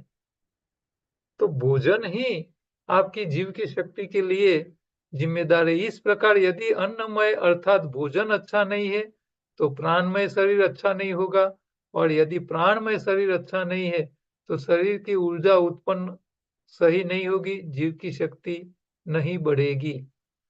यदि आपका मनोमय कोष अच्छा है, तो आपकी मानसिक शक्ति उच्च रहेगी। यदि आपका पाचन तंत्र अच्छा है, तो आपकी शारीरिक शक्ति भी अधिक होगी। यदि आपकी महत्वपूर्ण कोशिकाएं अच्छी है, तो शरीर में जीव की शक्ति अधिक होगी। यदि प्राण शक्ति अधिक होगी तो जीव की शक्ति बढ़ेगी, जिससे शारीरिक और मानसिक शक्ति बढ़ेगी। यदि मानसिक कोशिका अच्छी है तो शरीर में रासायनिक प्रक्रिया अच्छी होगी और रासायनिक रिसाव नहीं होगा, केमिकल लोचा नहीं होगे और आपका जीवन आनंदमय हो जाएगा। तो आनंद का अनुभव करना है तो आपके अन्नमय, प्राणमय सब कोषों को, मनोमय कोष, रासायनिक कोष, तो ये सब सही होने चाहिए। जीव की शक्ति इन सभी कोशिकाओं के गुणों के अनुसार परिणाम देती है। अन्नमय कोष जितना गंदा होगा शरीर में उतनी ही अधिक समस्याएं होगी। अन्नमय कोष जितना अच्छा होगा प्राणमय और मनोमय कोष इतना ही अच्छे होंगे। यदि भोजन, प्राण और मनोमय कोष अच्छे हैं तो शरीर में सभी रासायनिक प्रक्रिया सही होगी, अच्छी होगी और इसमें सुधार होगा। इससे शरीर और मन दोनों प्रसन्न रहेगा और दोनों प्रसन्न रहेगा तो आपका सच्चा आनंदमय कोष का आपको अनुभव होगा, जो आपको जीवन भर सुखी जीवन जीने में सक्षम बना सकता है। तो ये सारा शरीर के साथ जुड़ा हुआ है, अन्न, प्राण और मन, और ये तीनों के साथ फिर जुड़ती है रासायनिक प्रक्रिया, जिसको विज्ञानमय कोष बोलते हैं, और लास्ट में आनंदमय कोष। तो ये सब का सही संतुलन, सही कोऑर्डिनेशन ही आपको आनंद की अनुभूति कराता है। आनंदमय कोष जितना बेहतर होगा, जीव की शक्ति उतनी ही मजबूत होगी, और जीव की शक्ति जितनी मजबूत होगी, शरीर और मन उतना ही शांत रहेगा। जीव की शक्ति बढ़ाने वाले कारक कौन से पॉइंट्स आपकी जीव की शक्ति को बढ़ाने का काम करते हैं? तो इसमें है प्राकृतिक भोजन देने से शरीर में जीव की शक्ति बढ़ती है, यानी नेचुरल फूड, यानी अल्कलाइन फूड, क्योंकि हमारा शरीर 100% वेजिटेरियन है और हर वेजिटेरियन प्राणी को अल्कलाइन फूड चाहिए। मांसाहारी प्राणी को एसिडिक फूड चाहिए, क्योंकि उसका स्वभाव भी उसको गुस्सा वाला रखना है। शाकाहारी प्राणी दूसरे प्राणियों के ऊपर हमला कभी नहीं करते। क्यों? क्योंकि वो अल्कलाइन भोजन खाते हैं, सात्विक भोजन खाते हैं। और मांसाहारी किसी को मार के खाता है, तो उसको गुस्सा होना जरूरी है। गुस्सा नहीं है तो वो खून नहीं कर पाएगा, किसी प्राणी को मार नहीं पाएगा, तो जिंदा नहीं रह पाएगा। तो हमारा शरीर शाकाहारी है। तो एक तो यह है कि आपके शरीर का पंचकोश जितना अच्छा, जीव की शक्ति उतनी ही अधिक शक्तिशाली। पंचकोश जितना कमजोर, जीव की शक्ति उतनी कमजोर। आपका भोजन जितना अधिक प्राकृतिक, भोजन का भंडारण उतना ही बेहतर होगा। प्राणायाम कोष उतना ही बेहतर होगा। प्राणायाम जितना अच्छा होगा, जीव की शक्ति उतनी बेहतर होगी। इसीलिए जीव शक्ति बढ़ाने के लिए जितना हो सके प्राकृतिक रूप में भोजन करें। प्राकृतिक यानी अल्कलाइन। प्राकृतिक, मौलिक और मौसमी भोजन का भी ध्यान रखना चाहिए। बिना भूख के भोजन नहीं करना चाहिए। शाकाहारी पशु के लिए चबा के खाने का मतलब है मुंह की लार। जितना भोजन भोजन के साथ पेट में जाना चाहिए, जितना भोजन उतना मुंह की लार पेट में जाना चाहिए। पाचन सही रहेगा, ऊर्जा भी बनी रहेगी, जीव की शक्ति बढ़ेगी, जीव की वृद्धि होगी। यदि शरीर का काम शरीर काम ज्यादा करता है तो ऊर्जा देने वाले कैलोरी वाला भोजन ज्यादा दे और उस भोजन को चबा चबा कर दे ताकि शरीर पचा सके। अप्राकृतिक कैलोरी वाला भोजन को ऊर्जा देने के बजाय शरीर में समस्याएं बढ़ाने का काम करेगा। ऊर्जा यानी कैलोरी वाला भोजन शरीर जितनी मेहनत करता है शरीर में टूट-फूट को बनाए रखने के लिए, पोषक तत्व यानी पोषण वाला भोजन भी उतना ही जरूरी है। यहाँ देखो, जो शारीरिक श्रम ज्यादा करते हैं तो उनको श्रम के लिए भी कैलोरी वाला भोजन चाहिए। अब श्रम जब करता है शरीर तो शरीर में वियर एंड टियर भी बढ़ जाता है। तो वियर एंड टीयर जब बढ़ जाता है तो उसको मेंटेनेंस करने के लिए मेंटेनेंस का खुराक भी इतना, पोषक तत्व वाला खुराक इतना और भी ज्यादा चाहिए। तो कौन से खाद्य पदार्थ कैलोरी यानी ऊर्जा प्रदान करते हैं और कौन से खाद्य पदार्थ शरीर को रिपेयर रखते हैं, उसकी समझ करने करके प्रकृति के नियमों के अनुसार भोजन करना चाहिए। क्योंकि भोजन वजन में हल्का होता है, उसका मतलब है कि पानी में तैरने वाला अधिकांश भोजन शरीर को पोषक तत्व प्रदान करेगा। यानी कोई भी भोजन हरी पत्तियों जितना हल्का नहीं होता है, इसीलिए हरी पत्तियां शरीर को सबसे अधिक पोषक तत्व प्रदान करती है। अधिकांश खाद्य पदार्थ जो प्राकृतिक रूप में पानी में बैठ जाता है, शरीर को वो कैलोरी यानी ऊर्जा प्रदान करते हैं। आप अपने शरीर पर जितनी ऊर्जा खर्च करते हैं उसके बराबर ऊर्जा खाद्य पदार्थ खाना चाहिए। ऐसा करने से जीव की शक्ति कम नहीं होगी। तो सही भोजन की मात्रा आपकी एनर्जी को बरकरार रखता है। अच्छा, उपवास से शरीर डिटॉक्स करे तो ये भी जीव की शक्ति को बढ़ाने के लिए जरूरी है। शरीर को जरूरत से ज्यादा भोजन दे और इसके जो अपशिष्ट यानी जो बचा हुआ मल को समय पर बाहर निकाले, यानी समय समय पर शरीर को डिटॉक्स करे, समय समय पर उपवास करे। तो इसको सफाई भी इतनी ही आवश्यक है। तो आयुर्वेद ने शरीर की जीव की शक्ति को बढ़ाने के लिए लंगनम परम औषधि कहा है। तो समय समय पे आपकी शरीर की डिटॉक्सिफिकेशन भी करते रहना चाहिए। जैसे हमारी गाड़ी कार गैरेज में ले जाते हैं तो वो क्या करता है गैरेज वाला, आपकी गाड़ी के फिल्टर को साफ करता है, कार्बोरेटर को साफ करता है, ऑयल फिल्टर को साफ करता है, उसके प्लग को साफ करता है, एयर फिल्टर को साफ करता है। तो ये सब जो है ना, वो साफ सफाई वो क्या है, मेंटेनेंस है। तो आपके शरीर का भी मेंटेनेंस अच्छी तरह होता रहेगा तो जीव की शक्ति आपकी बढ़ी रहेगी। आप जब सफाई नहीं करोगे, कचरा बढ़ता जाएगा, तो धीरे-धीरे करके सारी सिस्टम में जम होने लगेगी। फिर आप में ऊर्जा कम हो जाएगी, शरीर में ताकत ही नहीं बचेगी। और आगे है भोजन को पचाने के लिए समय देना। तो खाने के बाद भोजन को पचाने के लिए समय देने से जीव की ऊर्जा बढ़ जाती है। खाना खाने के बाद बाई और करवट लेकर सोना यानी वामकुक्षी है। खाने के बाद चलने से शरीर की जीव की शक्ति कम हो जाती है। तो कभी भी खाना खाने के बाद घूमने मत जाओ, आपकी एनर्जी लेवल कम होगी। और देखिए जितने लोग खाना खाने के बाद जब घूमने जाते हैं, उनकी किसी की बीमारी कभी कम नहीं हुई है। आपको घूमने जाना है, वॉकिंग पे जाना है, तो खाने से पहले चले जाओ, खाना खाने के बाद मत करो। अच्छा, आगे है शरीर को आराम देना, नींद। शरीर परिश्रम के बाद शरीर थक जाता है, लेकिन अगर आप अपने शरीर को कुछ समय के लिए आराम देते हैं या सोते हैं, तो भले ही आपने भोजन न खाया हो, फिर भी आपके शरीर की जीव की शक्ति बढ़ जाती है। या क्या हुआ, मान लो आपने शारीरिक श्रम कर लिया, तो आपके खून में से जो ग्लूकोज था वो खर्च हो गया, कार्बोहाइड्रेट शुगर खर्च हो गया, फिर आप थक जाते हो, फिर आपको क्या करना पड़ेगा, आप आराम करो। तो आराम के टाइम में क्या करेगा शरीर, आपके लीवर में या शरीर में जहां जहां स्टॉक पड़ा है उसको ला तोड़ तोड़ के आपके खून में बढ़ा देगा। फिर आपके लेवल, आपके शरीर में एनर्जी लेवल वापिस आ जाएगी। तो आपने भोजन नहीं किया हो लेकिन थक जाते हैं, आराम कर लो। थोड़ी देर आराम करोगे तो थोड़ी देर में दोबारा आपको आपके शरीर में एनर्जी बढ़ने लगेगी।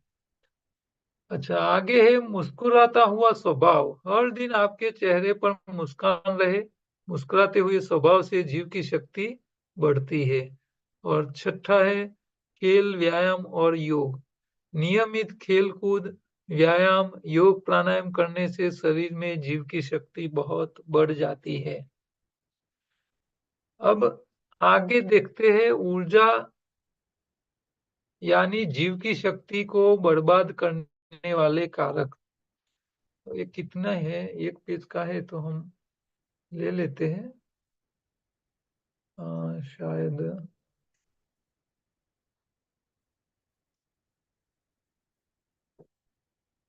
5 मिनट हमारे पास बचा है। चलो इस टॉपिक को पूरा कर लेते हैं। 5 7 ज्यादा जाएगा, कोई दिक्कत नहीं। तो जीव की शक्ति कब कौन से कंडीशन में कम हो जाती है? तो जीवन ऊर्जा को बर्बाद करने वाले मुख्य तरीके हैं शरीर के लिए गलत भोजन, शारीरिक परिश्रम, भोजन की कमी, शरीर में जमा हुआ कचरे को समय पर नहीं निकालना, मानसिक चिंताएं,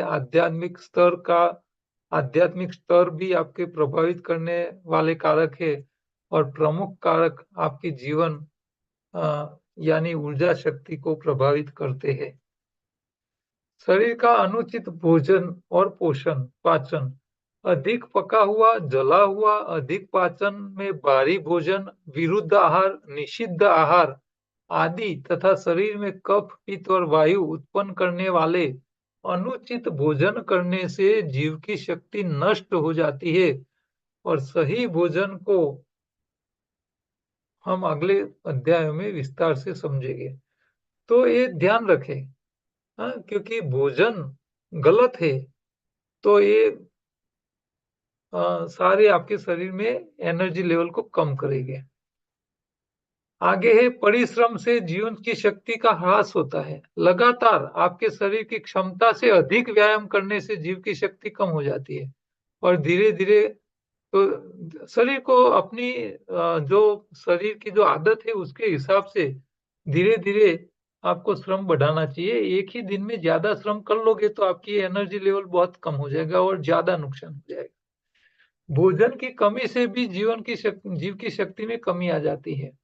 तो जब शरीर में ऊर्जा का भंडार खत्म हो जाता है तो आपकी जीव की शक्ति कम हो जाती है। आप प्रतिदिन परिश्रम करते हैं, उपयोग से कम कैलोरी देते हैं, तो एक दिन आपकी कार्य शक्ति में कमी आ जाएगी, तब आपकी जीव की शक्ति कम हो जाएगी। मान लो आपने लीवर में से खर्च शक्ति को खर्च करते ही जाते हो, लेकिन नया भोजन लेते नहीं है और जो स्टॉक है वो खत्म हो जाएगा, तो फिर आपकी जीव की शक्ति साथ साथ में वो भी खत्म हो जाती है।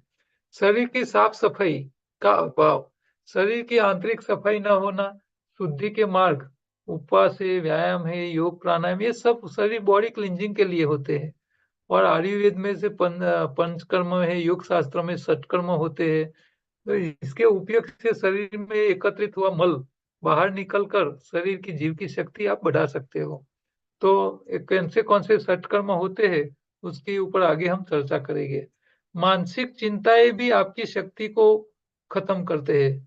तो यदि आप पारिवारिक लोगों की आर्थिक, सामाजिक और शारीरिक समस्याओं से चिंतित है, तो भी आपको शरीर में नर्वसनेस आ जाती है।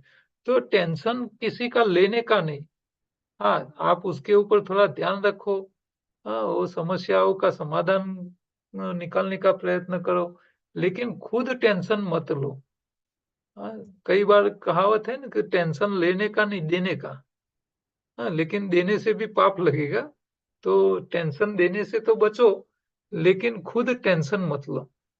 अच्छा, आगे है मनुष्य अत्यधिक मैथुन। देखो, दुनिया के सारे प्राणी जो होते हैं मैथुन का उपयोग तभी करते हैं जब नई बच्चे को पैदा करना है, यानी जो उसकी जो स्पीसीज है, जो जाति है, उसको टिकाने के लिए वो मैथुन करते हैं। मनुष्य एक ऐसा प्राणी है जिसे संभोग से सबसे अधिक आनंद मिलता है। दुनिया के सभी जानवर सेक्स का इस्तेमाल सिर्फ और सिर्फ संतान प्राप्ति के लिए करते हैं, जबकि भगवान ने इंसान को मौज मस्ती की जिंदगी जीने और भगवान का आनंद लेने के लिए अन्य जानवरों से बड़ा दिमाग दिया है और इसका उपयोग करके वे सेक्स में सबसे अधिक आनंद प्राप्त करते हैं। ओशो भगवान रजनीश ने संभोग से समाधि पर एक पूरी किताब लिखी है और ये अद्भुत किताब है। मनुष्य अपनी प्राकृतिक प्रक्रिया को नहीं छोड़ सकता, परंतु यदि वह इसका दुरुपयोग करता है तो हानि होती है। आपके शरीर में अन्नमय, प्राणमय, मनोमय कोष सही नहीं है और आप इसका ज्यादा इस्तेमाल दुरुपयोग करोगे तो फिर आपकी जीव की शक्ति खत्म हो जाएगी। तो शरीर की जीव की शक्ति उतनी ही अधिक नष्ट होती है जितना आप ज्यादा संभोग करते हो। गुप्त परामर्शदाता यानी सेक्सोलॉजिस्ट अक्सर विज्ञापन ऐसे देते हैं कि संभोग से नपुंसकता नहीं आती है और अशक्ति नहीं आती है। ये बात तद्दन गलत है। जो सेक्सोलॉजिस्ट ऐसा बोलता है कि भी अशक्ति नहीं आती है, तो उसको बोलो कि दिन में 25 बार संभोग कराइए और व्यक्ति की पोजीशन देखो क्या हालत हो जाती है। और आप एडवर्टाइज ऐसे देते हैं जैसे कि भी ज्यादा संभोग करने से शक्ति नपुंसकता नहीं आती है और सब शक्ति कम नहीं होती है। ये हराहर झूठ है। तो ऐसी सलाह युवाओं को गलत राह पर ले जाती है और उसको शारीरिक रूप से कमजोर कर देता है। और सचमुच देखे तो जितना अधिक सेक्स उतनी ही अधिक शरीर की ऊर्जा नष्ट हो जाती है। युवाओं को इन बातों पर खास तौर पे विचार करना चाहिए। सेक्स का दुरुपयोग आपकी प्रगति को रोक देगा। आगे है आध्यात्मिक कारण। अहंकार, क्रोध, भय, चिंता, घृणा, मोह, अधिकारों का पालन, सामाजिक मान्यताओं के संबंध में हीन भावना, धार्मिक मान्यताओं में कड़काई का प्रयोग करवाना, व्यक्ति से अलगाव, इंद्रियों पर नियंत्रण की कमी, ये सब आपकी जीव की शक्तियों को कम करता है। यदि आप इस बात का ध्यान रखो कि जीवन की शक्ति कम न हो तो आप शाश्वत सुखी ऊर्जावान जीवन जी सकेंगे। जीवन की शक्ति को सुरक्षित रखने के लिए अष्टांग योग के यम नियम का पालन करने से आपको और आसन प्राणायाम के माध्यम से शरीर को उचित आहार देने से शरीर को ईश्वर द्वारा प्रदान 100 वर्ष तक जीवित रखने के लिए जीव की शक्ति परिपूर्ण रहेगा। जीवन में आनंद आपको मिलेगा आप इन सबों का प्रयोग करोगे तो भोजन शरीर के लिए पहला जो होता है विकास की अवधि 25 साल तक का जो होता है, तो वहां आपको अच्छी तरह का भोजन चाहिए, पौष्टिक चाहिए और शरीर के निर्माण के लिए भोजन चाहिए। तो विकास का जो दौर होता है, विकास की जो अवधि है, इसमें अलग भोजन चाहिए। एक बार विकास हो गया फिर उसको सिर्फ मेंटेन करना है। आपको फिर अधिक भोजन की आवश्यकता नहीं होती है और लेते हैं तो आपकी जीव की शक्ति कम हो जाती है। जब विकास की अवधि होती है इसमें आप कम भोजन लेते हैं तो भी आपकी जीव की शक्ति कम हो जाती है। और आगे होती है वानप्रस्थ काल, 60 साल से उम्र आपकी ज्यादा हो जाती है। फिर इस काल में शारीरिक श्रम धीमी गति से करना है के कारण पाचन शक्ति बहुत कम होने के कारण ऊर्जा युक्त और पौष्टिक युक्त भोजन सीमित मात्रा में ही आप ले पाते हैं और खाना चाहिए। तो ये उम्र के हिसाब से भी आपको ये बातें ध्यान रखनी चाहिए। तो हम यहाँ ये जीव की शक्ति का टॉपिक पूरा करते हैं। ये अब आगे हम अगले हफ्ते योग शास्त्र शरीर के लिए योग शास्त्र में क्या क्या प्रावधान किया है उसको हम अगले चैप्टर में देखेंगे। अब यहाँ मैं शेयरिंग स्टॉप करता हूँ। जिन लोगों को आज के जो टॉपिक थे इसमें किसी प्रकार के सवाल है तो वो अपने हैंड रेज करे, मैं उनको मौका दूंगा सवाल जवाब करने का। एक ही सवाल दोबारा ना आए उसका ध्यान रखे और इस आज के टॉपिक के अलावा का सवाल न करे ये भी आप ध्यान रखें। प्रमेश भाई प्रजापति है उसको अनम्यूट करने का मैं बोलता हूँ। विधि जैन है उसको भी मैं बोलता हूँ, बोलिए। नमस्कार सर। नमस्कार, बोलिए। सर एनिमा सब लोग ले सकते हैं या को किसी किसी को ही लेना चाहिए? किस तरह का है एनिमा? देखो शरीर में समस्या है इसका मतलब है कॉन्स्टिपेशन, और कॉन्स्टिपेशन सारी बीमारी की जड़ होती है। तो कॉन्स्टिपेशन को दूर करने के लिए बीमार लोगों को एनिमा लेना चाहिए। बीमारी नहीं है तो रेगुलर लेना न लेना वो व्यक्ति को खुद को तय करना है। तीसरा, एनिमा वही लोग रेगुलर ले सकते हैं जो बीमार नहीं है फिर भी लेना है। तो जिसका सही डाइट होगा वो रेगुलर एनिमा ले सकता है, और जो गलत डाइट लेते हैं, जो हम तीनों टाइम पकाया खाते हैं, फास्ट फूड खाते हैं, मेंटेनेंस करने वाला खुराक या अल्कलाइन फूड जो लोग नहीं खाते हैं, वो लोग जब रेगुलर एनिमा लेंगे तो उनको फिर उसका नुकसान भुगतना पड़ेगा। तो हर व्यक्ति की अपनी कंडीशन के हिसाब से उसको एनिमा कब लेना है, कितनी बार लेना चाहिए, उसका ध्यान रखना चाहिए। और सर बोलिए। दूसरी बात की खाना खाने के बाद लोग पैदल चलते हैं, जी। तो अभी आपने सर बताया कि नहीं चलना चाहिए, मतलब अभी ये सब थोड़ा तौर से भी। अब मैं आपको सिंपल सा लॉजिक दिखाता हूँ। आप जब भोजन करते हो तो भोजन स्टमक में जाता है। अब स्टमक को क्या करना पड़ता है कि अंतःस्राव पैदा करना पड़ता है भोजन को डाइजेस्ट करने के लिए। पाचक रस तो जरूरी है। अब बराबर। पाचक रस ज्यादा कहाँ से आएंगे, तो जितना ज्यादा खून आपके स्टमक तक जाएगा, ज्यादा खून जाएगा तो ज्यादा पाचक रस पैदा होगे। अब आपने बराबर। भोजन किया और आप घूमने गए। अब आप जब घूमने जाते हो तो आपका खून जो होता है शरीर का, वो खून आपके पैरों में चला जाता है। अब जरूरत थी बराबर। आप स्टमक को, और चला गया पैरों में। अब स्टमक को कम खून मिल रहा है, तो आपके स्टमक में जो जितने पाचक रस की आवश्यकता थी, इससे कम मात्रा में पाचक रस आपके स्टमक में आते हैं, और आपका जो भोजन है वो सही तरह डाइजेस्ट नहीं हो पाता है। फिर समस्याएं खड़ी होती है। इसीलिए योग शास्त्र ने भोजन के बाद वज्रासन में बैठने के लिए प्रावधान बताए हैं। क्यों? क्योंकि जब आप वज्रासन में बैठते हो तो आपकी पैरों की दोनों साइड, आपकी पिंडी और आपके साथर दोनों दबते हैं। और वो दोनों दबने से क्या होता है कि आपके शरीर का करीब 30% खून आपके पैरों में होता है।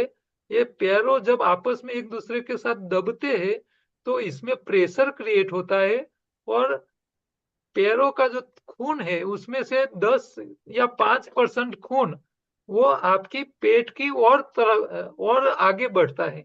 यानी आपके स्टमक को ज्यादा खून मिलता है, और ज्यादा खून मिलने से स्टमक में ज्यादा अंतःस्राव यानी पाचक रस पैदा होते हैं, और आपके खाया हुआ खुराक को अच्छी तरह और जल्दी से उसको डाइजेस्ट कर पाते हैं। इसीलिए वज्रासन में बैठने की प्रावधान किया हुआ है। घूमने के तो लिए मतलब ये हुआ कि खाना खाने के बाद मतलब चलना नहीं चाहिए। नहीं चलना चाहिए, सीधा हम्म, हिसाब है। सही ठीक है। है। Okay sir, okay, thank you. Okay. Vidhi Jain, आप अनम्यूट कीजिए। बहन जी, आपने हैंड रेज किया है। विधि जैन, आप सुन रही हो क्या?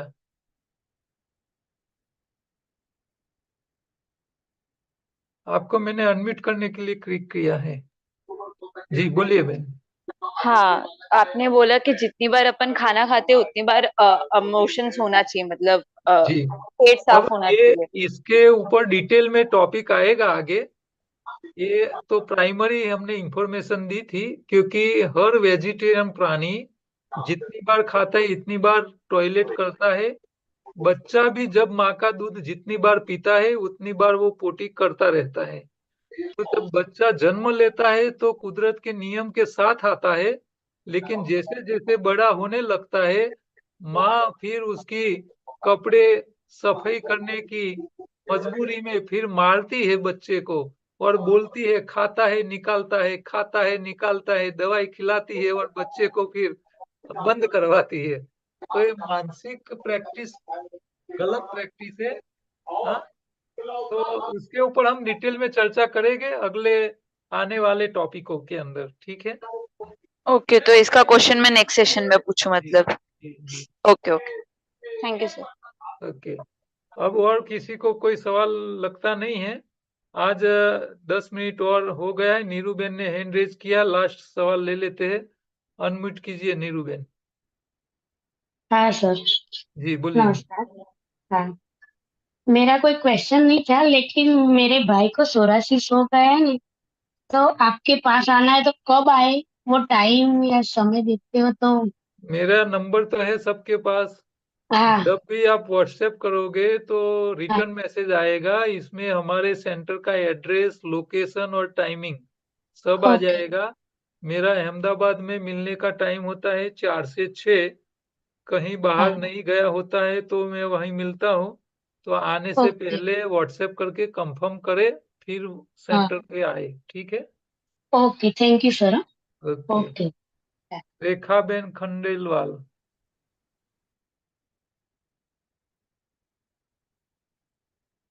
रेखाबेन बोलिए। Yes sir. जी। ये आपने बहुत अच्छा बताया आज, ये एनीमा का पूरा बॉडी जो क्लीन हो जाता है हमारा स्टमक। तो मुझे एक सवाल था सर, मुझे वेरिकोवेन्स है पैर में। जी। एक तरफ पैर में मुझे बहुत दर्द होता है, जी। चलने या मतलब खड़े रहो थोड़े टाइम में तो भी होता है, तो उसका क्या कारण है? एक जगह से थोड़ी नसें फूल रही है मेरी। जी। ये वेरिकोवेन्स में कैसा होता है, हाँ जी। यहाँ मैं आपको थोड़ा डिटेल में चर्चा नहीं करेंगे क्योंकि उसका भी एक पूरा टॉपिक आएगा आगे। ओके। तो हमारा पैरों में जो खून होता है, जो नीचे से ऊपर आता है हृदय की ओर, हाँ तो जी। जैसे नीचे से खून ऊपर आने लगता है, तो हम्म। जैसे ऊपर जाता है तो पृथ्वी की ग्रेविटी उसको नीचे खींचता है। तो हम्म। भगवान ने क्या किया है, अपनी जो खड़ी वेन्स है जो पैरों में नीचे से ऊपर जाती है, इसमें हम्म। थोड़े थोड़े अंतर पे नॉन रिटल वाल्व रखे हुए हैं कि खून ओके। ऊपर जा सकता है लेकिन वापस भले ग्रेविटी उसको खींचे, लेकिन वो हम्म। वापस नहीं आना चाहिए। तो अच्छा। ये वो अंदर चला जाएगा, फिर वो रिटर्न नहीं आ सकता खून। ऐसी हम्म। व्यवस्था की हुई है, वाल्व रखे होते हैं। ओके। वाल्व जब खराब हो जाते हैं, उसका मेंटेनेंस नहीं होता है, तब वो रोक नहीं पाते हैं ब्लड को, फिर ब्लड नीचे चला जाता है, फिर वेंस हम्म। टूट जाती है और पैरों में सूजन आ जाती है। तो हम्म। ये जो समस्या है वो मेंटेनेंस का अभाव है। और मेंटेनेंस हमको कैसे करना है वो हम आगे आगे सीखने वाले हैं। फिर भी आप अहमदाबाद में हो तो एक बार सेंटर पे आ जाइए, या तो कोई मेरा 4 और 5 के आसपास का जो टाइम होता है, 4 बजे के आसपास, हाँ उसमें जी। फोन पे भी बात करके थोड़ा बात कर सकते हो। यहाँ इतना डिटेल में हम नहीं समझा पाएंगे, ठीक है। Okay okay, no problem sir, मैं बात कर लेती हूँ आपसे। 4 से 5 की कोई भी दिन कर सकते हैं सर? हाँ, कर सकते हो, ठीक है।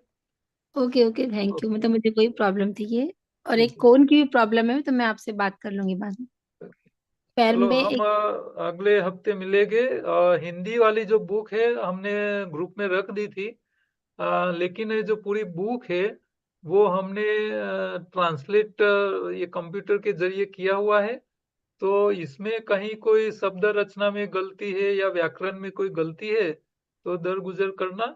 और इसकी हम अभी प्रिंट करवा रहे हैं ब्लैक एंड व्हाइट, जिन लोगों को हमको देने का वादा किया था, ये अगले हफ्ते इन सब लोगों को हम भेजने वाले हैं। रमेश भाई पटेल का हैंड रेज हुआ है, लास्ट में एक उसका ले लेते हैं। रमेश भाई बोल दीजिए, चलो फटाफट, फिर हम खत्म करेंगे। अनम्यूट करो आप, रमेश पटेल। हेलो। आप जी बोलो। हाँ सर, आपने अगाऊ की मीटिंग में बोला था कि हर रोग का वो वीडियो है ना कि आपके पास उपलब्ध है जी। यूट्यूब पे।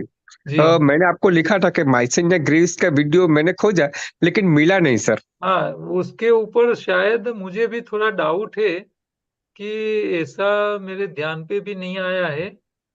तो मैं उन अभी तो शायद वीडियो नहीं होगा क्योंकि ये बीमारी भी मैंने फर्स्ट टाइम ही सुनी है।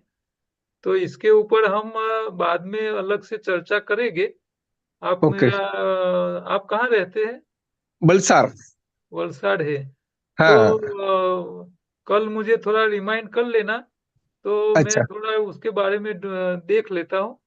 ओके फिर उसके ऊपर हम आप पर्सनली हम चर्चा करेंगे, ठीक ओके है। ओके सर, कितना बजे फोन करूंगा मैं?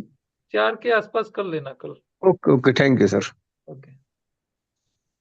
चलो, आप सब लोगों का धन्यवाद। हम आज का सेशन खत्म करते हैं। परसों गुजराती, यही आज का टॉपिक जो है वही गुजराती में चलेगा। हिंदी के साथ जो लोग गुजराती समझ लेते हैं, हिंदी वाले भी गुजराती के टॉपिक को ज्वाइंट करें, क्योंकि आपको गुजराती भी समझ में आ जाएगी, और हम जो गुजराती में समझा पाते हैं वो शायद हिंदी में नहीं समझा पा सकते हैं। तो इसका फायदा भी आपको मिल जाएगा और गुजराती सीखने का मौका भी आपको मिल जाएगा। तो मैं उम्मीद रखता हूँ कि भी 6 महीने तक की हमारी जो क्लास चलती है, इसमें आप हमारे हिंदी के साथ साथ गुजराती भी सीख लो, तो भविष्य में आपको भी मजा आएगी। All the best. धन्यवाद। Thank you sir. Thank you.